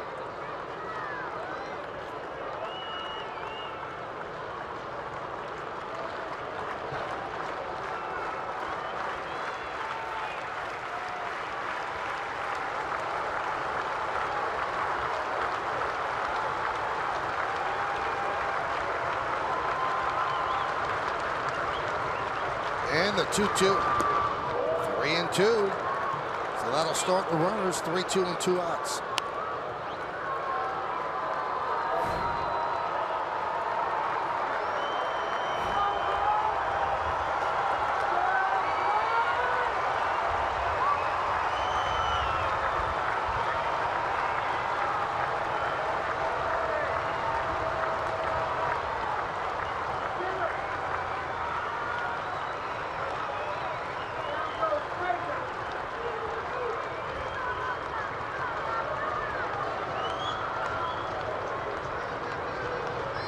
And the 3-2.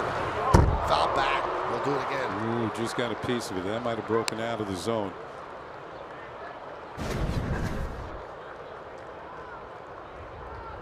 Maybe too close to take, but it looked like it was off the corner. Yeah, it was.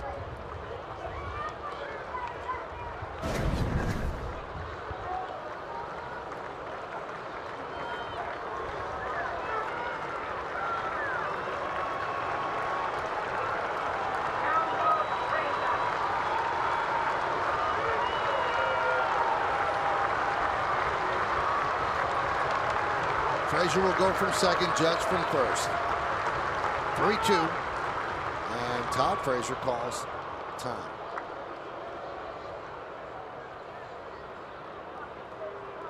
Second straight inning. The Carrasco's had to work fairly hard. Faced 5 batters last inning. And faced 6 in this inning.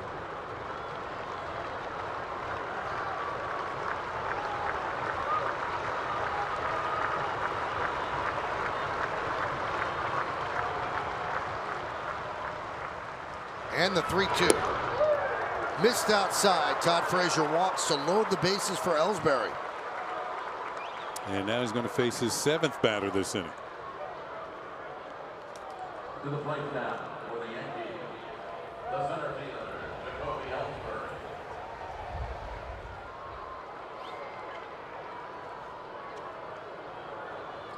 Ellsbury. Ellsbury with a hard single to right on a high breaking ball in the 5th inning, so he's 1 for 2. Big spot in this game, especially the way A, Severino is pitching, and B, the Yankee bullpen. No team wants to fall behind the Yankees right around this point in the game. All the relievers are available today. Probably not Robertson, who pitched 2 innings yesterday. Good numbers with the bases loaded for Ellsbury. 326. This year, 1 for 2. The one a grand slam.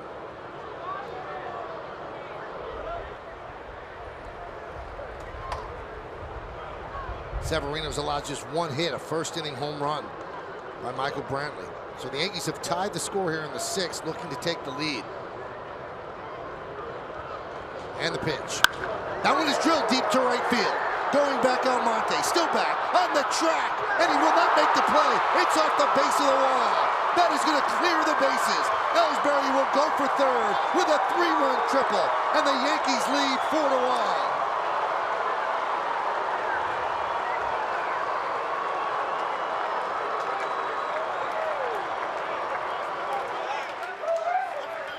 Second time Ellsbury's hit the ball hard. He had a solid single to right field last inning, and this time picks on the first pitch.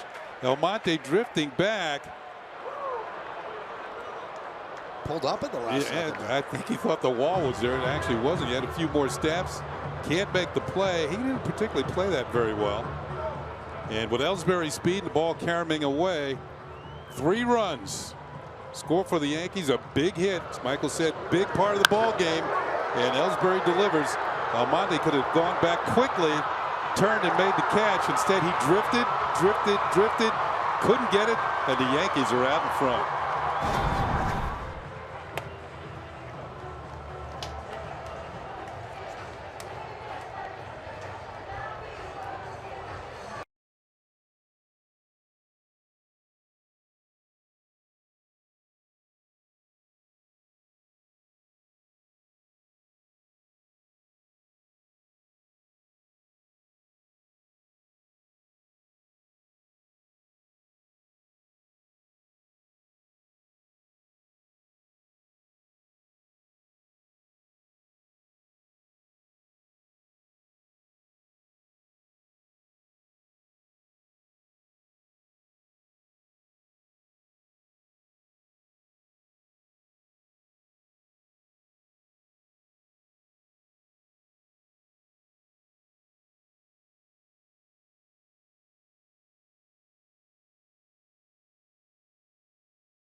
Edition of WB Mason Presents the Joe Girardi Show as the skipper gets a tour of the Hall of Fame here in Cleveland and then talks about the team's trade deadline transactions. Only on Yes. Gigantic hit for Jacoby Ellsbury. How about this? The last time the Yankees had scored more than 1 run in an inning was the 4th inning on Tuesday. Brian Shaw comes in, and he will face Ronald Torreyes with a runner on 3rd and 2 outs. Those are the numbers on Carrasco. The runner at 3rd, his responsibility. Torreyes fouls it away. Yeah, I noted Ellsbury got the big hit, but I think Todd Frazier had a key at bat in that inning. I mean, drawing the base on balls, he fouled off a tough pitch that was out of the strike zone, then took another tough one for ball 4. Carrasco's faced with a bases loaded situation. I always like the hit following a walk because the pitcher has to regain the strike zone. He got one right there for Ellsbury, and Ellsbury did miss it. He jumped on it for the triple. Torres slaps it foul the other way. That was one of the key at bats. Just drawing a base on balls.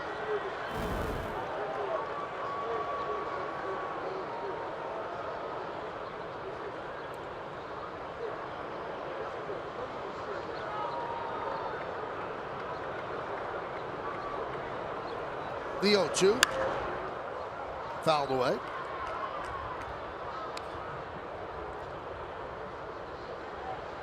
Now the Yankees have a 4-1 lead. They have Severino, who's dealing, and they have a relatively rested bullpen. So they'll try to take this one from the Indians and split this 4-game set, but still a lot of baseball to go. The 0-2. Line drive, base hit, left field.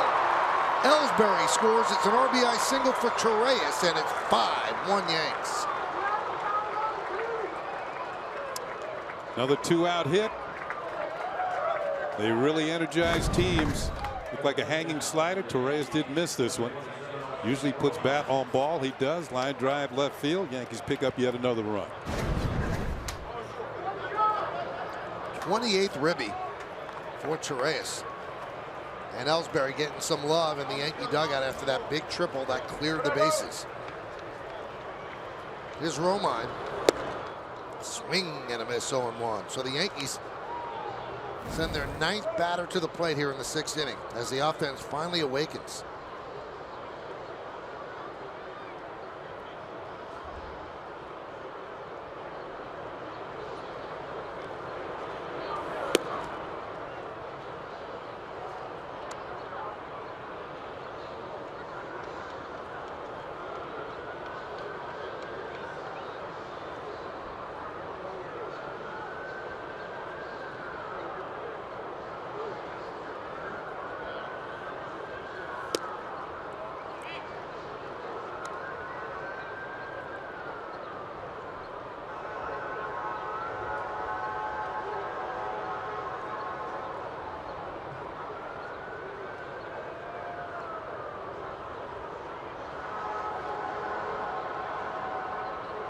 Runner goes. Pitches Swan and foul back.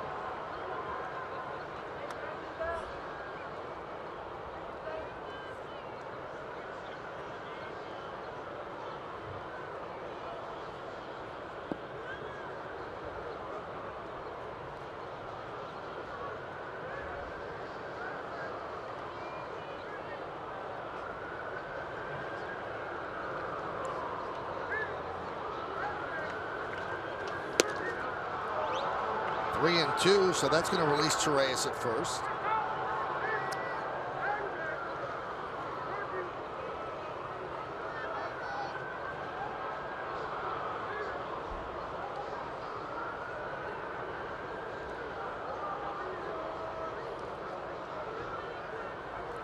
And the pitch.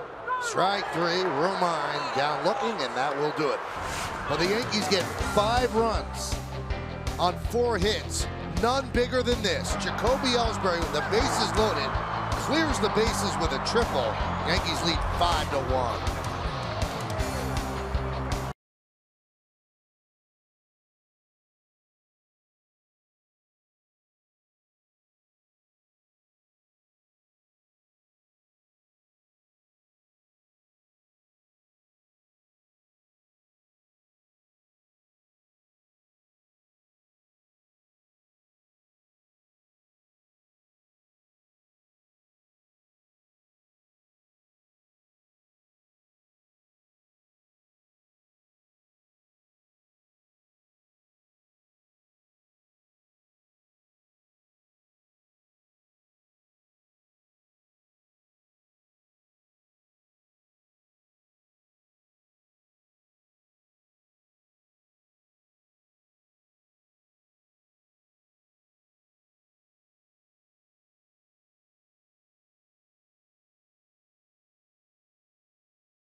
north of the border for battle with Josh Donaldson and the Toronto Blue Jays.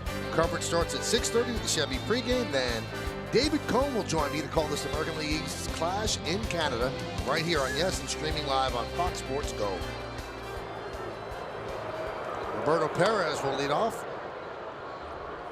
against Severino, who deals low 1-0. So the bottom of the 6th inning underway. A 5 spot for the Yankees in the top of the 6th. They lead 5-1.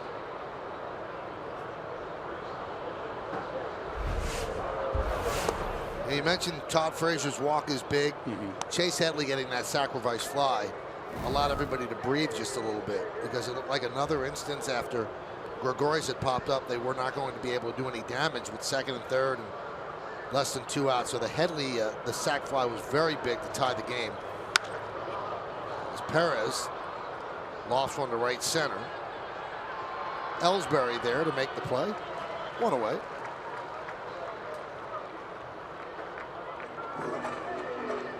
Stepping in now, second baseman, Jason Kipnis.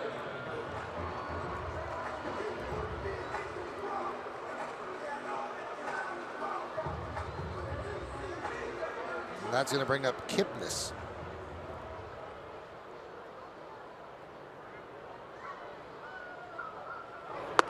Pitch is high.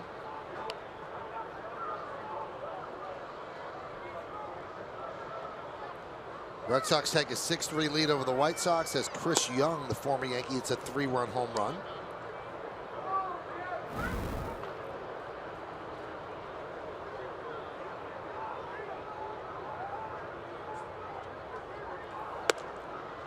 (3-0) on Kipnis. Kipnis just off the DL has struck out the first 2 times up.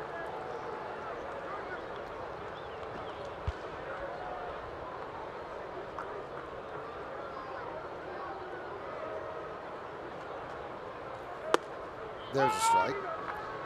Must be odd for a Yankee pitcher to have a significant lead.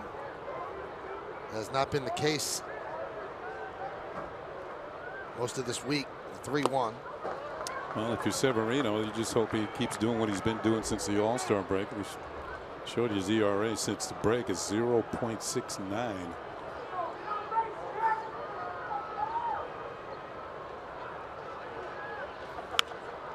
Popped up. Headley looking for the stands. He leans in, but arm's just not long enough. Remember years ago when Severino was toiling at Double-A and at Trenton?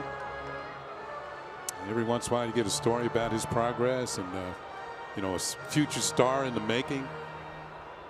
Then he went to Triple-A.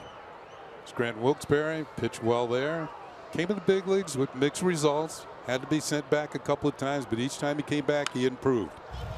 Popped up. A long run for Gregorius and Frazier slides and can't hold on as he slides into the tarp. Let's see if he's okay. Looks like he's okay. Looked like the ball actually hit his glove, but in sliding, the glove was not open. As Michael said, a long run. There's the slide. Looked like it in and then out of the glove. And then might have got his right leg caught underneath the tarp.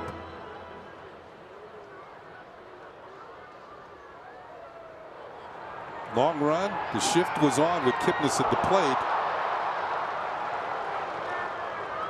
And it looks like Frazier's going to be okay. He's returned to the left field position. And the 3-2. Hit sharply right at Torreyes.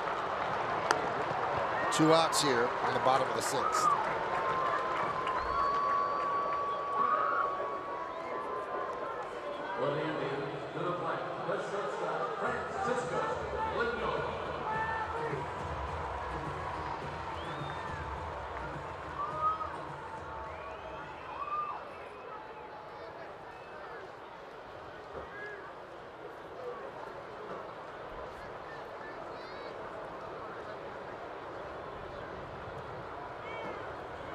Here's Lindor. Struck out and walked. And a strike. The Indians have just 1 hit And that hit a home run with 2 outs in the first inning by Michael Brantley, just over the wall in center field. The 0-1. Chopped foul. 0-2.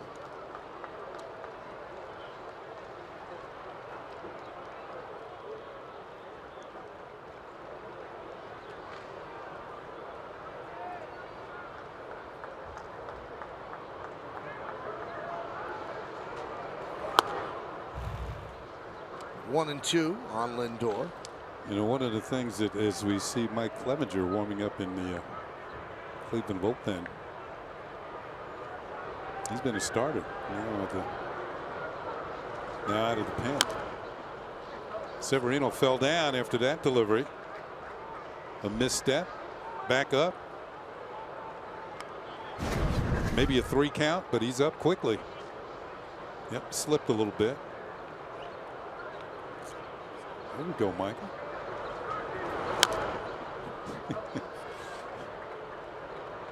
Nothing to it. And the 1-2. Lindor and Severino battling here with 2 outs in the 6th. You get the feeling these two are going to be battling for years to come. Two of the young stars in the American League.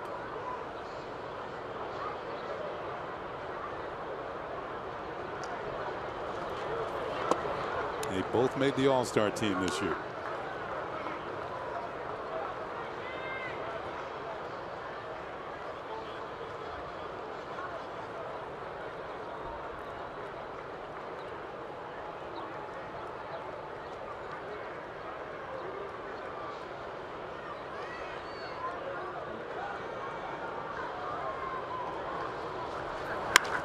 Lined right at Torres. A 1-2-3 inning for Severino. Has retired the last 9 in a row. Let's go to the 7th. 5-1 Yankees.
Of the New York Yankees, it may not be reproduced or retransmitted in any form, and the accounts and descriptions of this game may not be disseminated without the express written consent of the New York Yankees.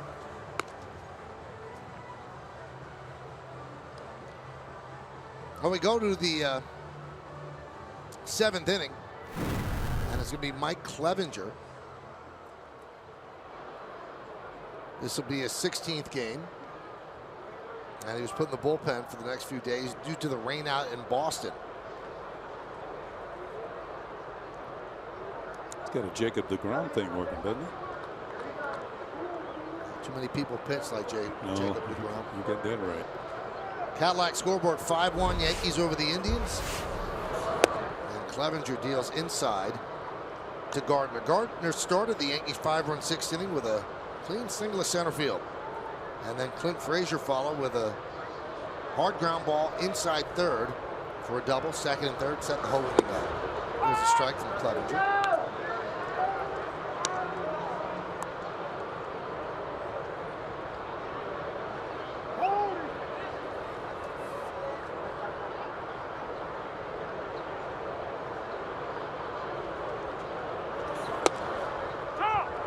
Actually watched Cleveland a few times last week, knowing that I would be doing this series, and saw Clevenger pitch. And he's got pretty good stuff, 80 strikeouts, but 39 walks in the 73 in the third innings. He's kind of all over the place. That one is looped into left field, and Brantley is there to make the out. Kind of herky-jerky motion, a lot of moving parts. Exactly. Usually those type of deliveries are reserved for left-handers.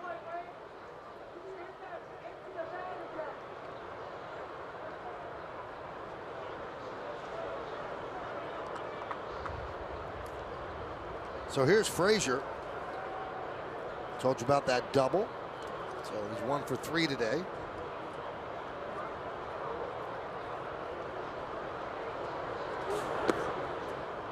One and 0.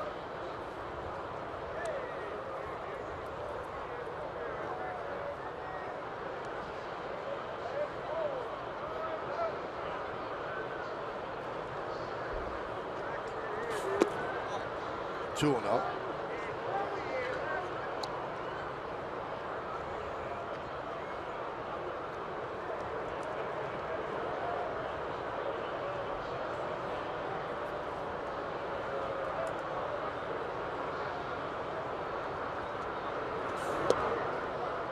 Clevenger actually made his major league debut last year with the Indians. He went 3-3, but he was having a big year at AAA. He was 11-1.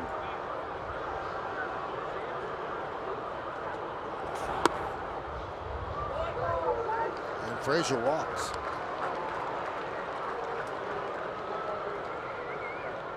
Approaching the plate now for New York, shortstop Didi Gregorius.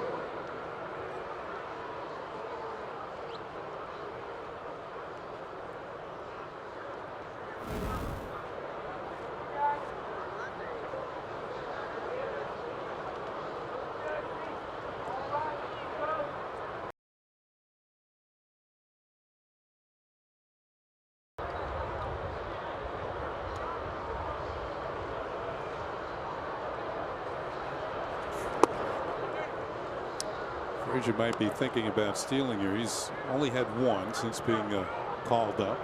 He hasn't been caught. But when you watch Clevenger deliver, he has a fairly high leg kick. Tony Pena keeping track of the time with the stopwatch at first base.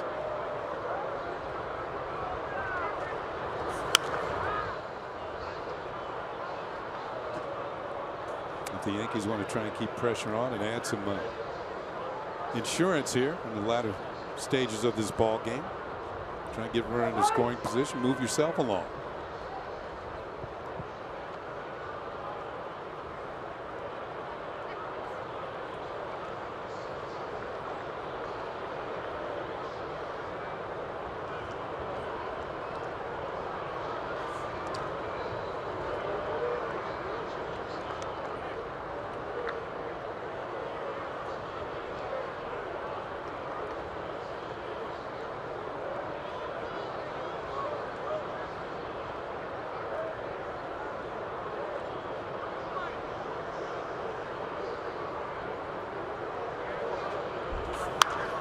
Fouled away, 1-2.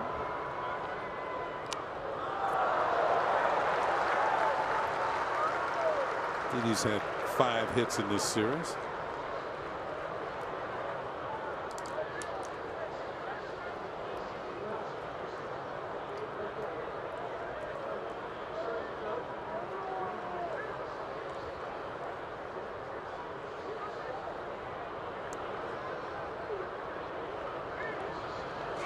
Goes.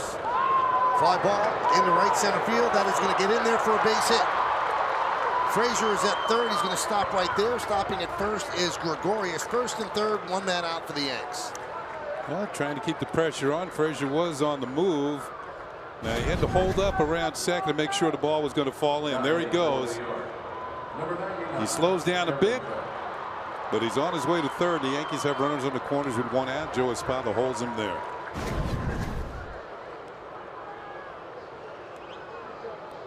Second hit of the game for Didi Gregorius.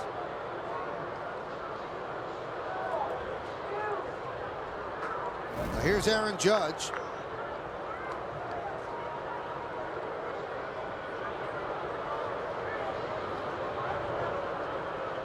Judge 0 for 2 and was intentionally walked. And a breaking ball strike. And after the game, Francona's going to be questioned about intentionally walking Judge. And that's the respect that Judge received from the first half of the season when he was the best player in the game. But he's really been slumping lately. He struck out the first 2 times and you put him on for free. And then you had Headley come up with one out, so the sacrifice fly worked rather than being the final out. Now, I'm not saying that Judge wouldn't have gotten a hit. Yeah. But they decided not even to pitch to him. I think they teased him with the first 2 pitches he didn't chase, and they said, well, rather than lay one in there, and if he really gets a hold of one, you know where it's going. It's not coming back. But it seems to be, Michael, in this second half, sliders down and away from everybody. Set him up by throwing something inside, then down and away. He's going to have to start hitting the ball the other way.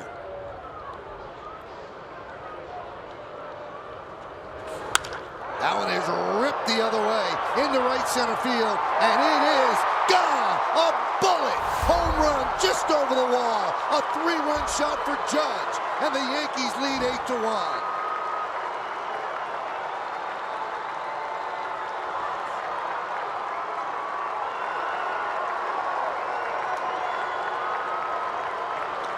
Wow. That was a laser. My goodness, I didn't think that was high enough to get over the wall. Well, we're talking about him hitting the ball hard to the opposite field. That's more like some of the home runs he hit in the first half of the season. It really blows this game open.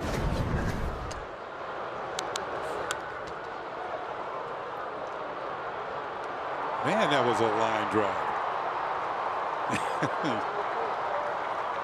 That is a happy little kid. Home run number 35 for Judge. RBI 76, 77, and 78. Well, maybe that'll get him back in form. A laser to right center field.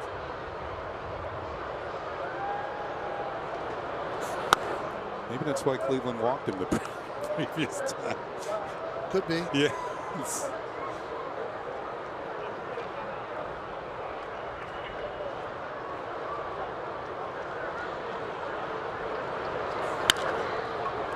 Ground ball right side, grabbed by Santana, leads Clevenger to get Headley.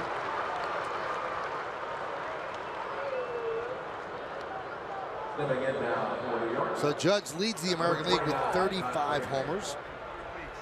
Giancarlo Stanton now leads the major leagues.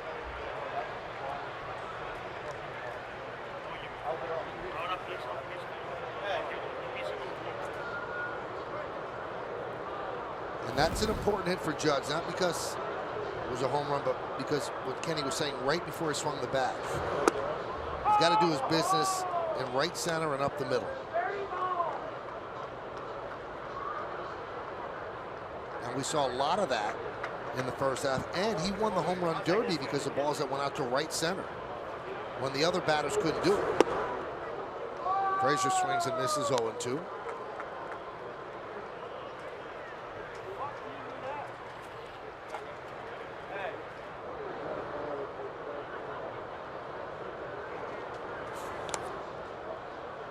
One and two.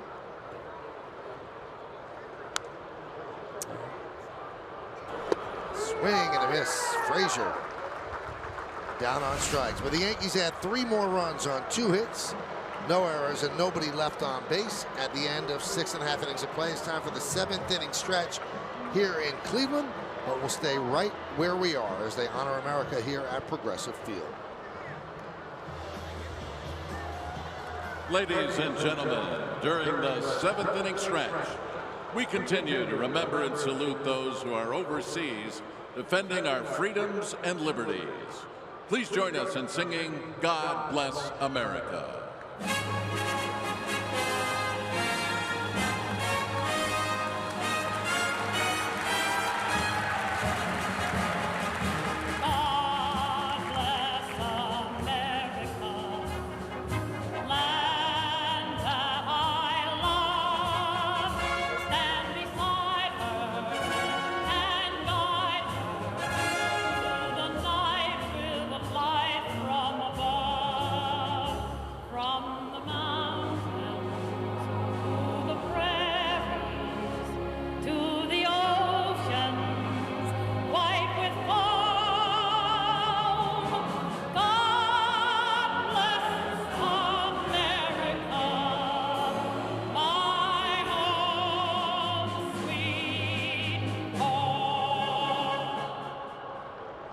And now, Tribe fans, stay on your feet. Join us in singing the 109-year-old American classic, Take Me Out to the Ball.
By your local Nissan dealer.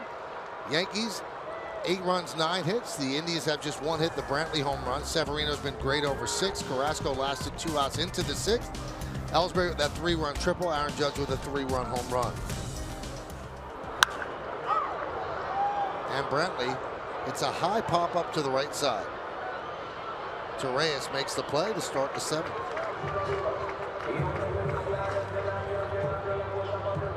Katie Sharp came up with this gem about Aaron Judge. She comes up with a lot of gems. Rookies with 35 or more home runs and 75 or more walks in Major League Baseball history.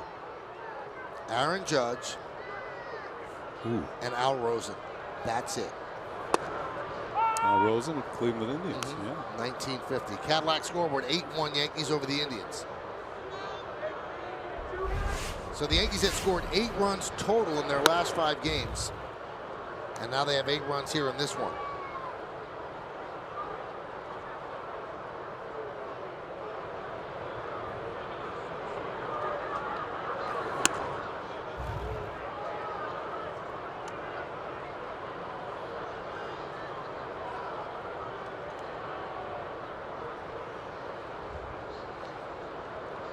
Tommy Kahnle is up for the Yanks.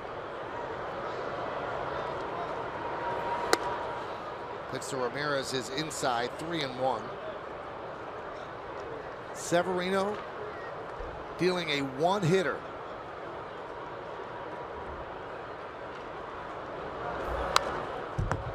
3-2.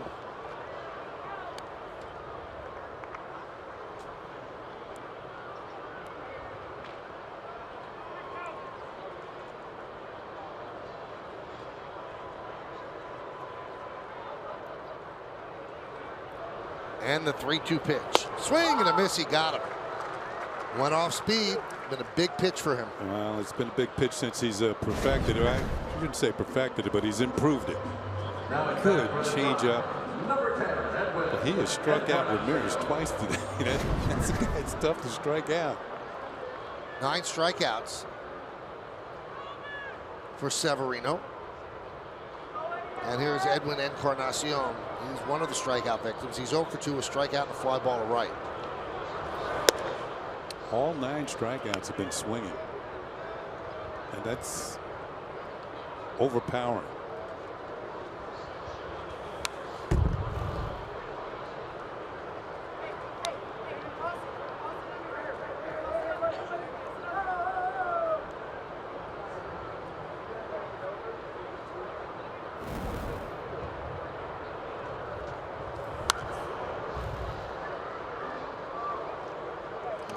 Miles an hour here in the 7th inning.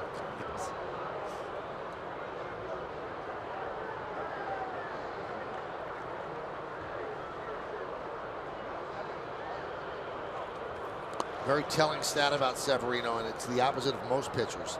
First time through the order, batters hit 239 against him. Second time, 243.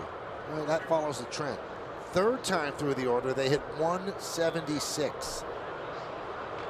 In other words, he's on that day when he gets to this point in the game. And you're just not going to do much against him. Ground ball up the middle. It is a base hit. The second hit against Severino. He tried to go for that with his bare hand. Severino with a 2-out single, and that will do it as Joe Girardi quickly out of the dugout with Severino 107 pitches. He's going to call on Tommy Kahnle. What a performance by Luis Severino. The bullpen does its job. He'll get his 9th win of the year. The All-Star pitching just like that. Outstanding.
Severino with 6 2/3 innings, 2 hits, 1 run, 1 walk, and 9 strikeouts. Just outstanding today. And obviously the runner at first base is his responsibility as he turns it over to Tommy Kahnle.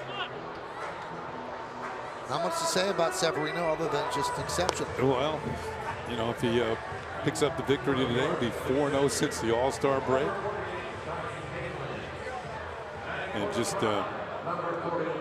what an all-star pitcher or an ace of a staff should do. Well, it does tell you one thing. You've got to be patient with young players. They are going to have their ups and downs. Last year, he couldn't get out of his own way as a starter. Did the Yankees give up on them? No, they didn't. And they're glad they didn't.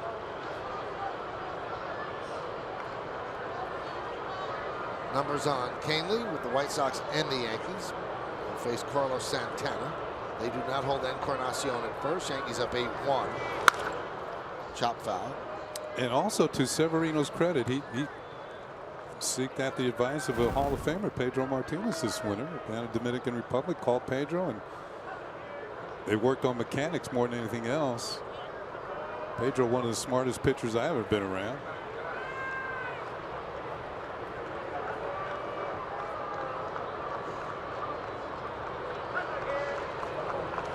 Red Sox fans probably elated that Pedro was so helpful. Yeah. I'll be even less elated when the Severino shows up in Boston.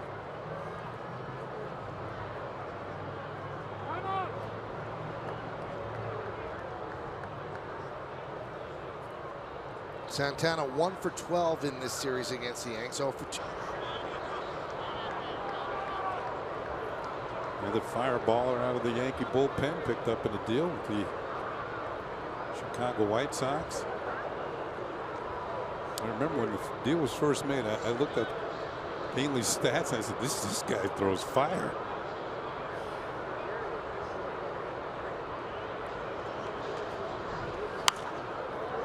Two and two.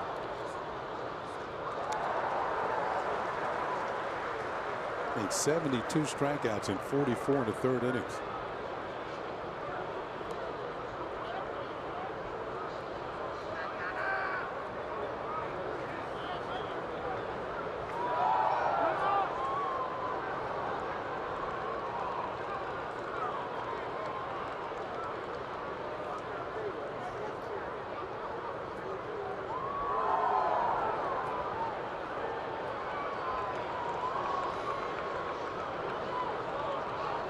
Two. Fly ball.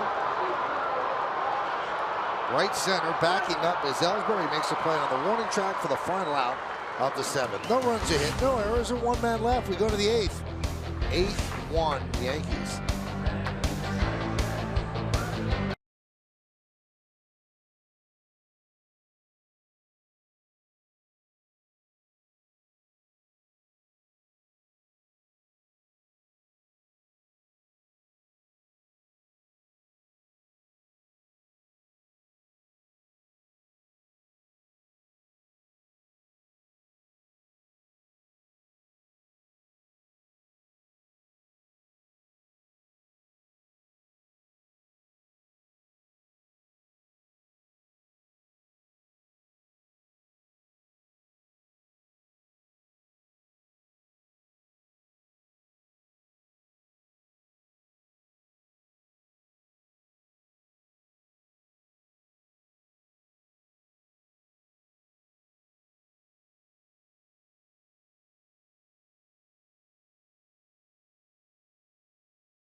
Rivalry week is coming to yes as the Yankees get set to play 10 straight games against the Red Sox and the Mets, 6 against the Sox, 4 against the Mets.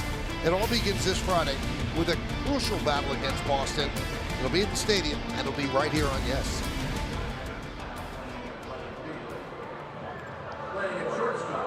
Brendan Geyer takes over in left field. On the mound for the Tribe will be number 37, Cody Allen. Giovanni Urshela Leading off for New York at shortstop. And on the mound, the closer, Cody Allen. Just have to get him work. He's had 19 saves on the year. Blown a couple. 0-6 record. Here's Ellsbury, 2 for 3 on the Hyundai scoreboard. 8-1 Yanks. And a strike.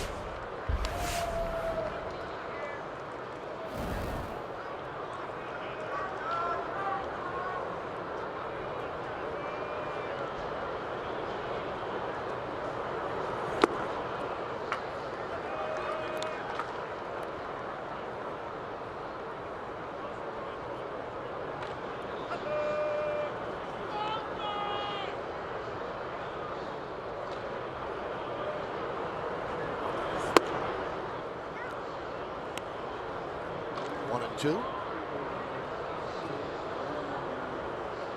Struggling lately. In the first 19 games, a 1.45 ERA. Last 25, 4.74. Rounded to third, backing up Ramirez. Nice play, fires across the diamond. 1 out. You know, when you notice, well, he's been struggling. He's given up 5 home runs.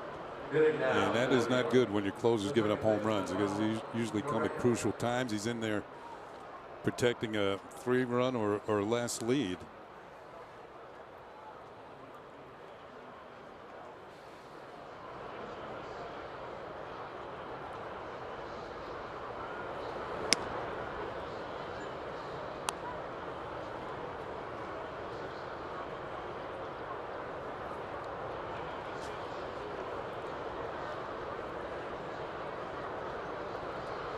The 1-0 to Torres. Fouls it straight back here. Torres had an RBI single in the Yankees' 5-run 6th inning. 1 for 3.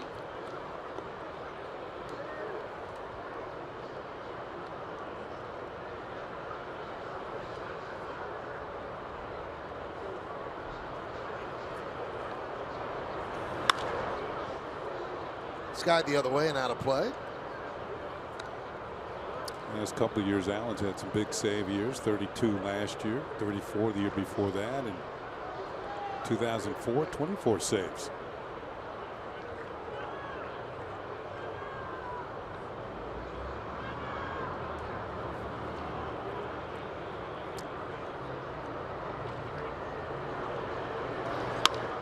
Punched out, right field, and over the head of Kipnis, a base hit for Torres. His second hit of the afternoon. Another nice crowd here at Progressive Field, 33,044. They did not announce it as a sellout, so sellouts on Friday and Saturday. And a nice crowd today. Many have headed for the exits with the 8-1 margin right now. There's Romine, who was 0 for 3. You know, Cody Allen was originally drafted by Cleveland in 2011 in the 23rd round. But sometimes you see when players come through organization, particularly, of course, the pitchers I'm talking about, they try them as starters and then they turn them into relievers. Well, right from the beginning, Cody Allen was a reliever. He's never started a game in the minors or the majors.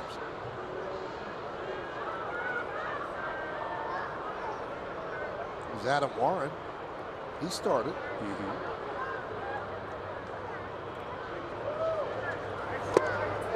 And Romine down on strikes. So he struck out 3 times. Now here's the question, Kenny. Second straight game, Yankees have pitched very well. Monday's an off day. Do they start Romine again behind the plate on Tuesday? Let's see. CC Sabathia is pitching. Yeah, I think they will probably go with Sanchez. Yeah. There's a message, and then there's a really heavy-handed message. They need his bat. There's a punishment. Is that what you're saying?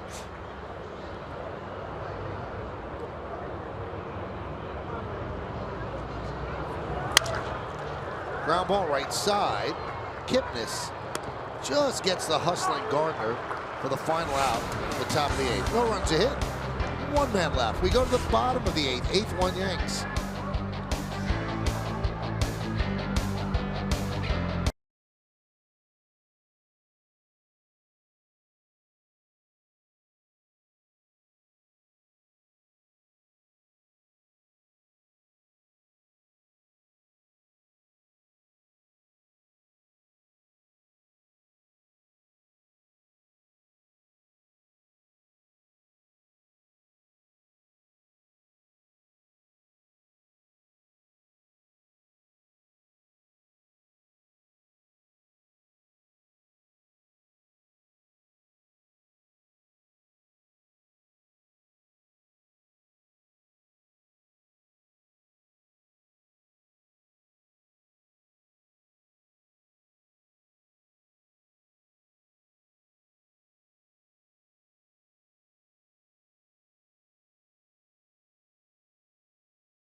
The MLS playoffs as WDI and the boys in blue charge up the Eastern Conference standings.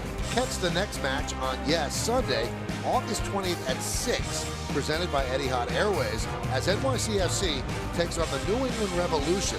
It's all right here on streaming live on Fox Sports Go. Adam Warren will take over. He brought in Canely to get 1 out in the 7th. As the Yankees try to finish this off and split this 4-game set with the Indians. Numbers on Warren are very good, a 1.97 ERA. Smidge less than a strikeout per inning, 12 walks.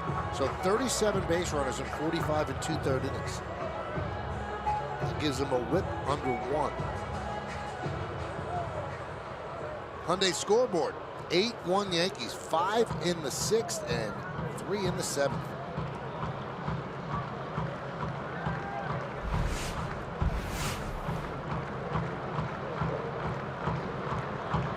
Here's Bradley Zimmer. Swing and a miss. Cleveland has had 3 base runners in this game. A home run, a walk, and a single. That's been it.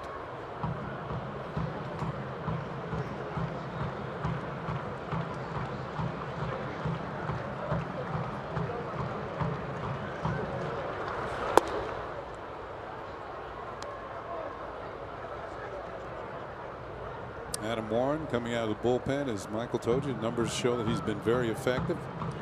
Best pitch is a very tight slider. High pop up, right side. Judge comes on and makes the play. 1 out.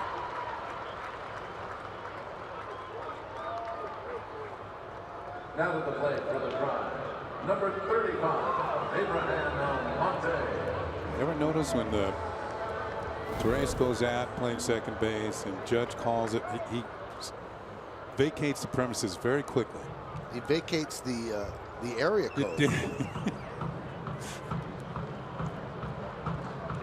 Wouldn't you?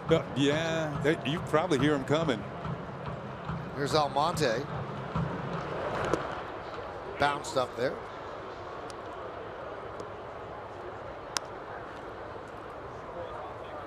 Yeah, you've ridden the subway before in New York. Sure. Plenty of times. You know, when the express train goes through the station, you feel the wave of the. That's probably what you feel when Judge is running. Coming in your direction. You can feel the train coming. Rolling around the bench. 1-1 on Almonte.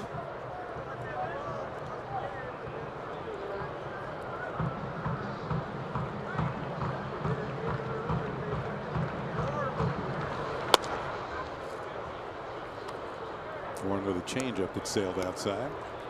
And one thing that makes him effective is that over the years, the Yankees have called him to spring training to work out as a starter, which means he has to have at least 3 or 4 pitches, and he still maintains the ability to throw all of those. He doesn't have to. He can stay basically fastball slider. There's a good slider right there to the back door. But he's got a lot of weapons out there on the mound, including a good changeup.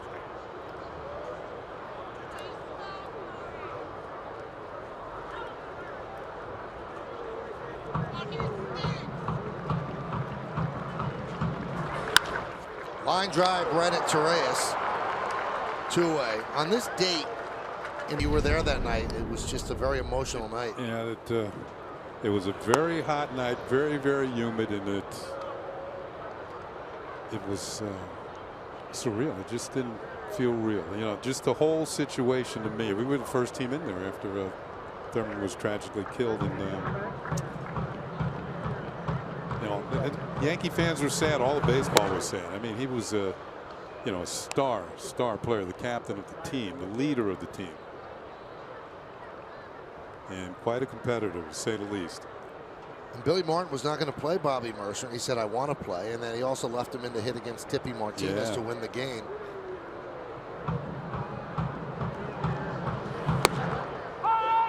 There's a strike to Perez, 2-1.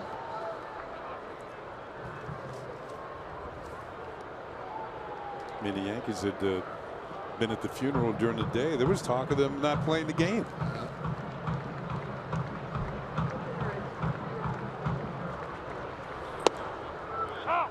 2-2 on Perez.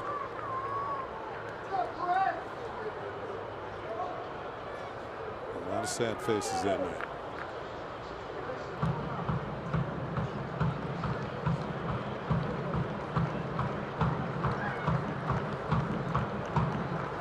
Two. 3-2. And it was Monday Night Baseball game too. It was nationally televised.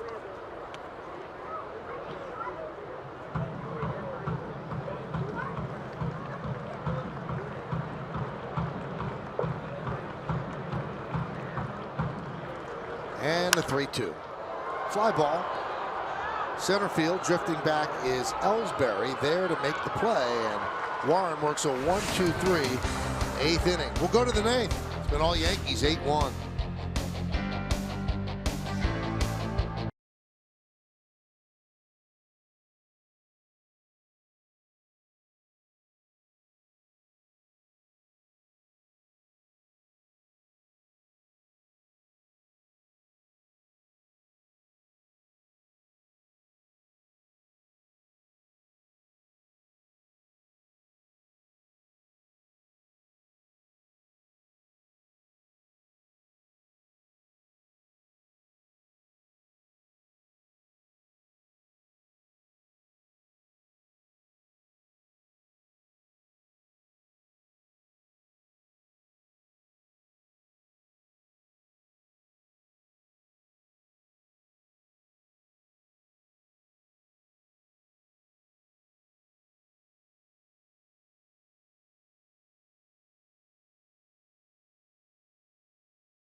Look at the Land Rover drives of the game, Kenny. Well, the Yankees have had some problems getting big hits in big situations, but that's not the case today. They got a couple of them. Colby Ellsbury with a 3-run triple clears the bases. That was in the 6th inning, and they weren't finished. 3-run shot off the bat of Aaron Judge, a laser over the wall in right center. And the Yankees lead it 8-1. Those are our Land Rover drives of the game.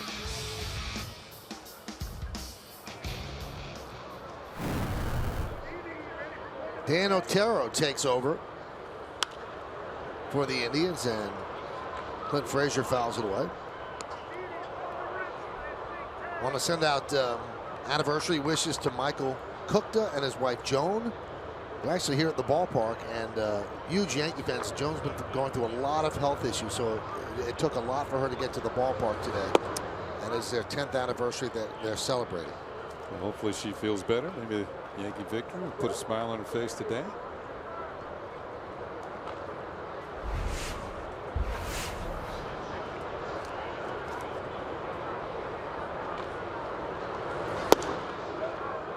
One and two. Frazier scored 2 runs in this game. A big double in the 6th inning. A hot shot right down the third baseline, moving Gardner to third. They both eventually scored. And then he walked and scored on Aaron Judge's laser home run to right center in the 7th. Grounded to short. And Urshela makes the play. 1 away.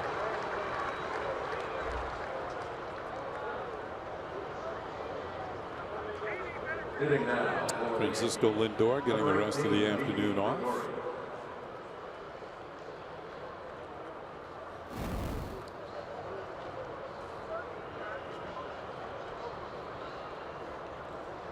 Here's Didi Gregorius. He's 2 for 4.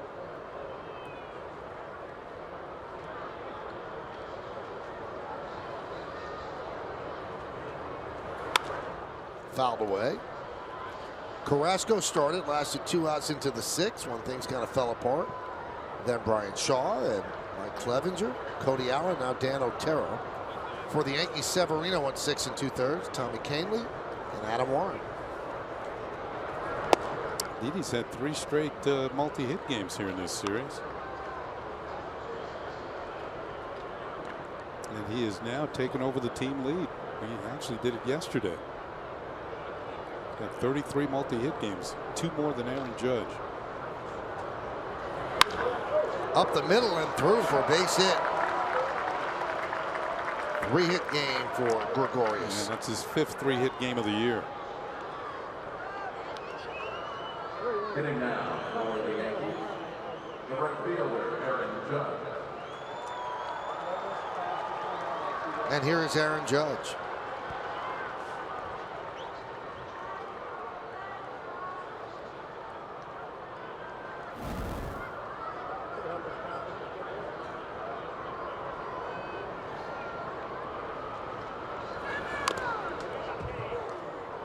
Oh, and 1.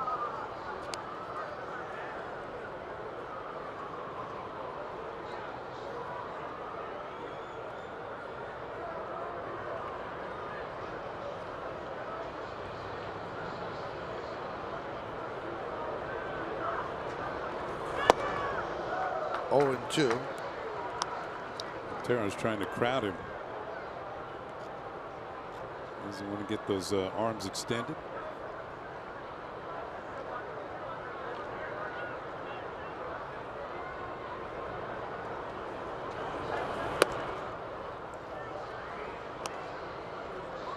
Hey, Michael K. and Meredith, we drove from Buffalo to appear before a judge.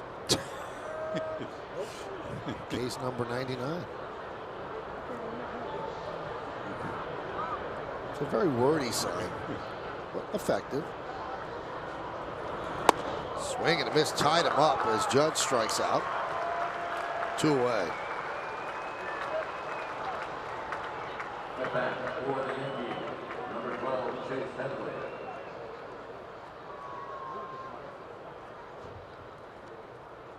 A lot of fans that I've seen in the hotel and around the ballpark drove from Buffalo, Rochester. Yeah. Some drove from New York City. Yeah, I ran into a couple. Well, not ran into them, but I met them. Buffalo's a 3-hour drive.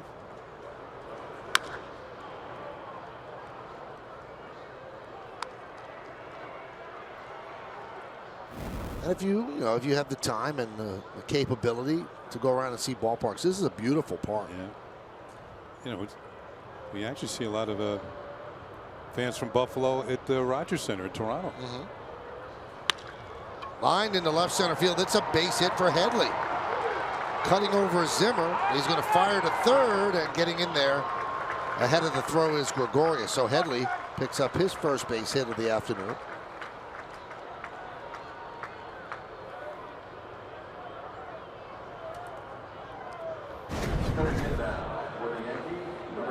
Continues to swing the bat well. Sinker going away, goes right with it, fills the gap in left center, chases Gregorius to third base. Zimmer showing off that strong arm.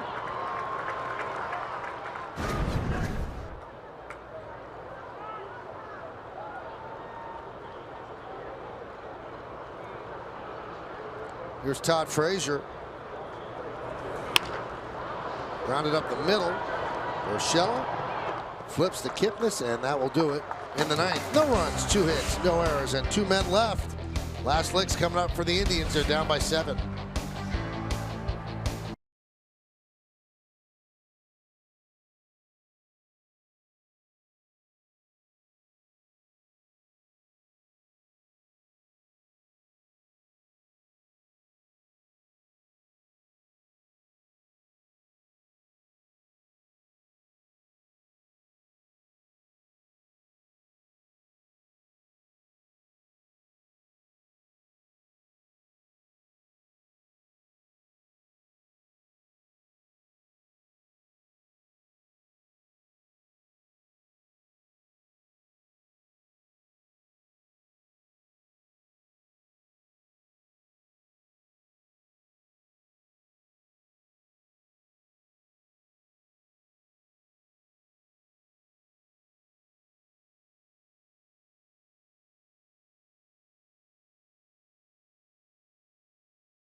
After the final out for the WD Nation postgame, our studio team closes out this clash in Cleveland and looks ahead to Tuesday's battle with the Blue Jays, only on Yes. Chasing Shreve will take over for the Yankees and try to get the final 3 outs in this one. So the Yankee offense, so dormant for most of the week, breaks out with a big 5-run 6th inning and a 3-run 7th inning, and combined with the pitching of Luis Severino and company, it's like they'll split this 4-game set if Shreve does his job in his 32nd game. Yeah, they split it the hard way by losing the first 2 and bounce it back. Look at the numbers on Chase and Shreve. More than a strikeout per inning. Good split change. Fastball somewhere 93, 94.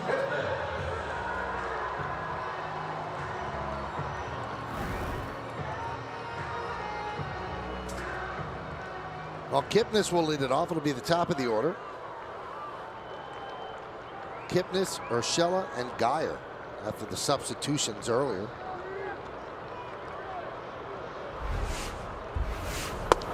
And a strike.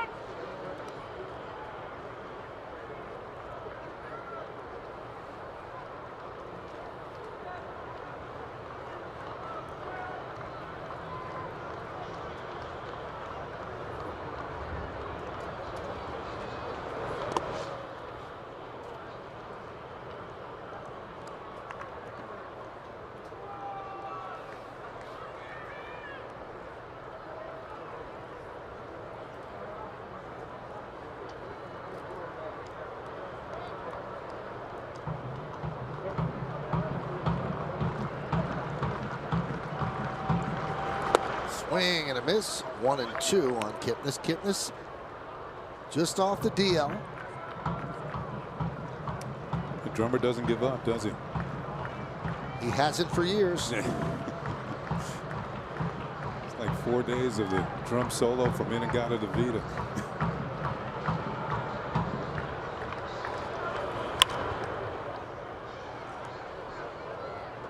Which was about 20 minutes from what I remember. Well, that's the great bathroom song for many late night DJs. Oh, yeah. Yeah. This is about a 20-minute, 25-minute cut. That's long. Yeah. But a lot of it was the drum solo. Had a little different beat than this one. Swing and a miss. Kip missed down on strikes. One away. Shreve picks up a strikeout on his split changeup. I mean, that gentleman that bangs the drums here is John Adams, and he goes back to the old Cleveland Municipal Stadium. I remember him. And you know, he sat alone. You know, nobody came to those games. It was an 80,000 seat park. But I've always wondered what the people around him must think. It can't be that pleasant.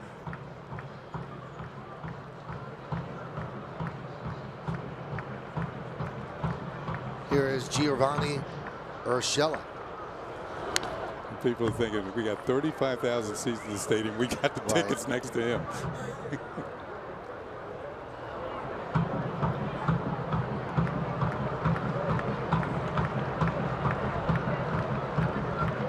I bet you he buys a seat for the drum. He's been doing this since 1973.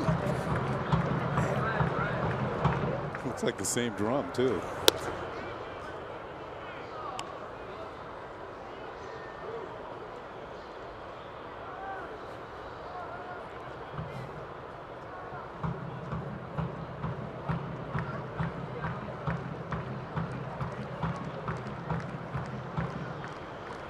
One. 2-1.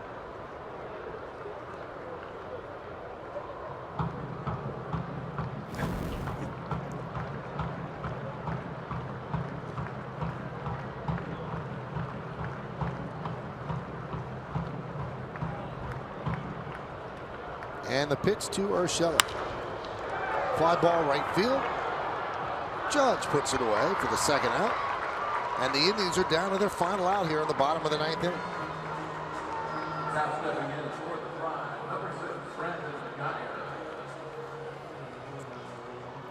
And that'll bring up Brandon Guyer. Indians have managed just 2 hits, a 2-out home run in the first inning by Michael Brantley, then a 2-out single by Edwin Encarnacion in the 7th inning.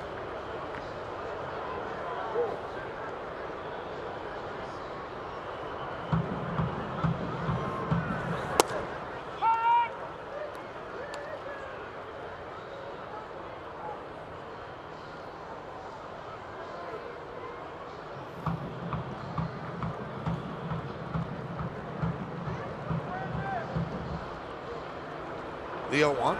So tomorrow's an off day for the Yankees, and then a 3-game set in Toronto. Sabathia, Tanaka, and Sonny Gray.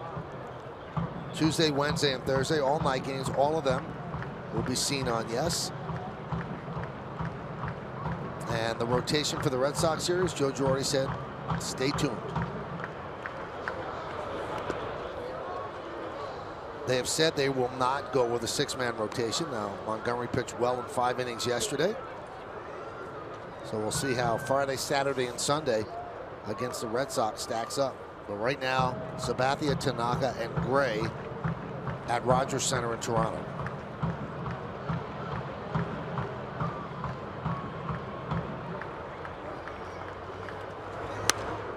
And they will oppose in order Jay Happ, Cesar Valdez, and Marco Estrada.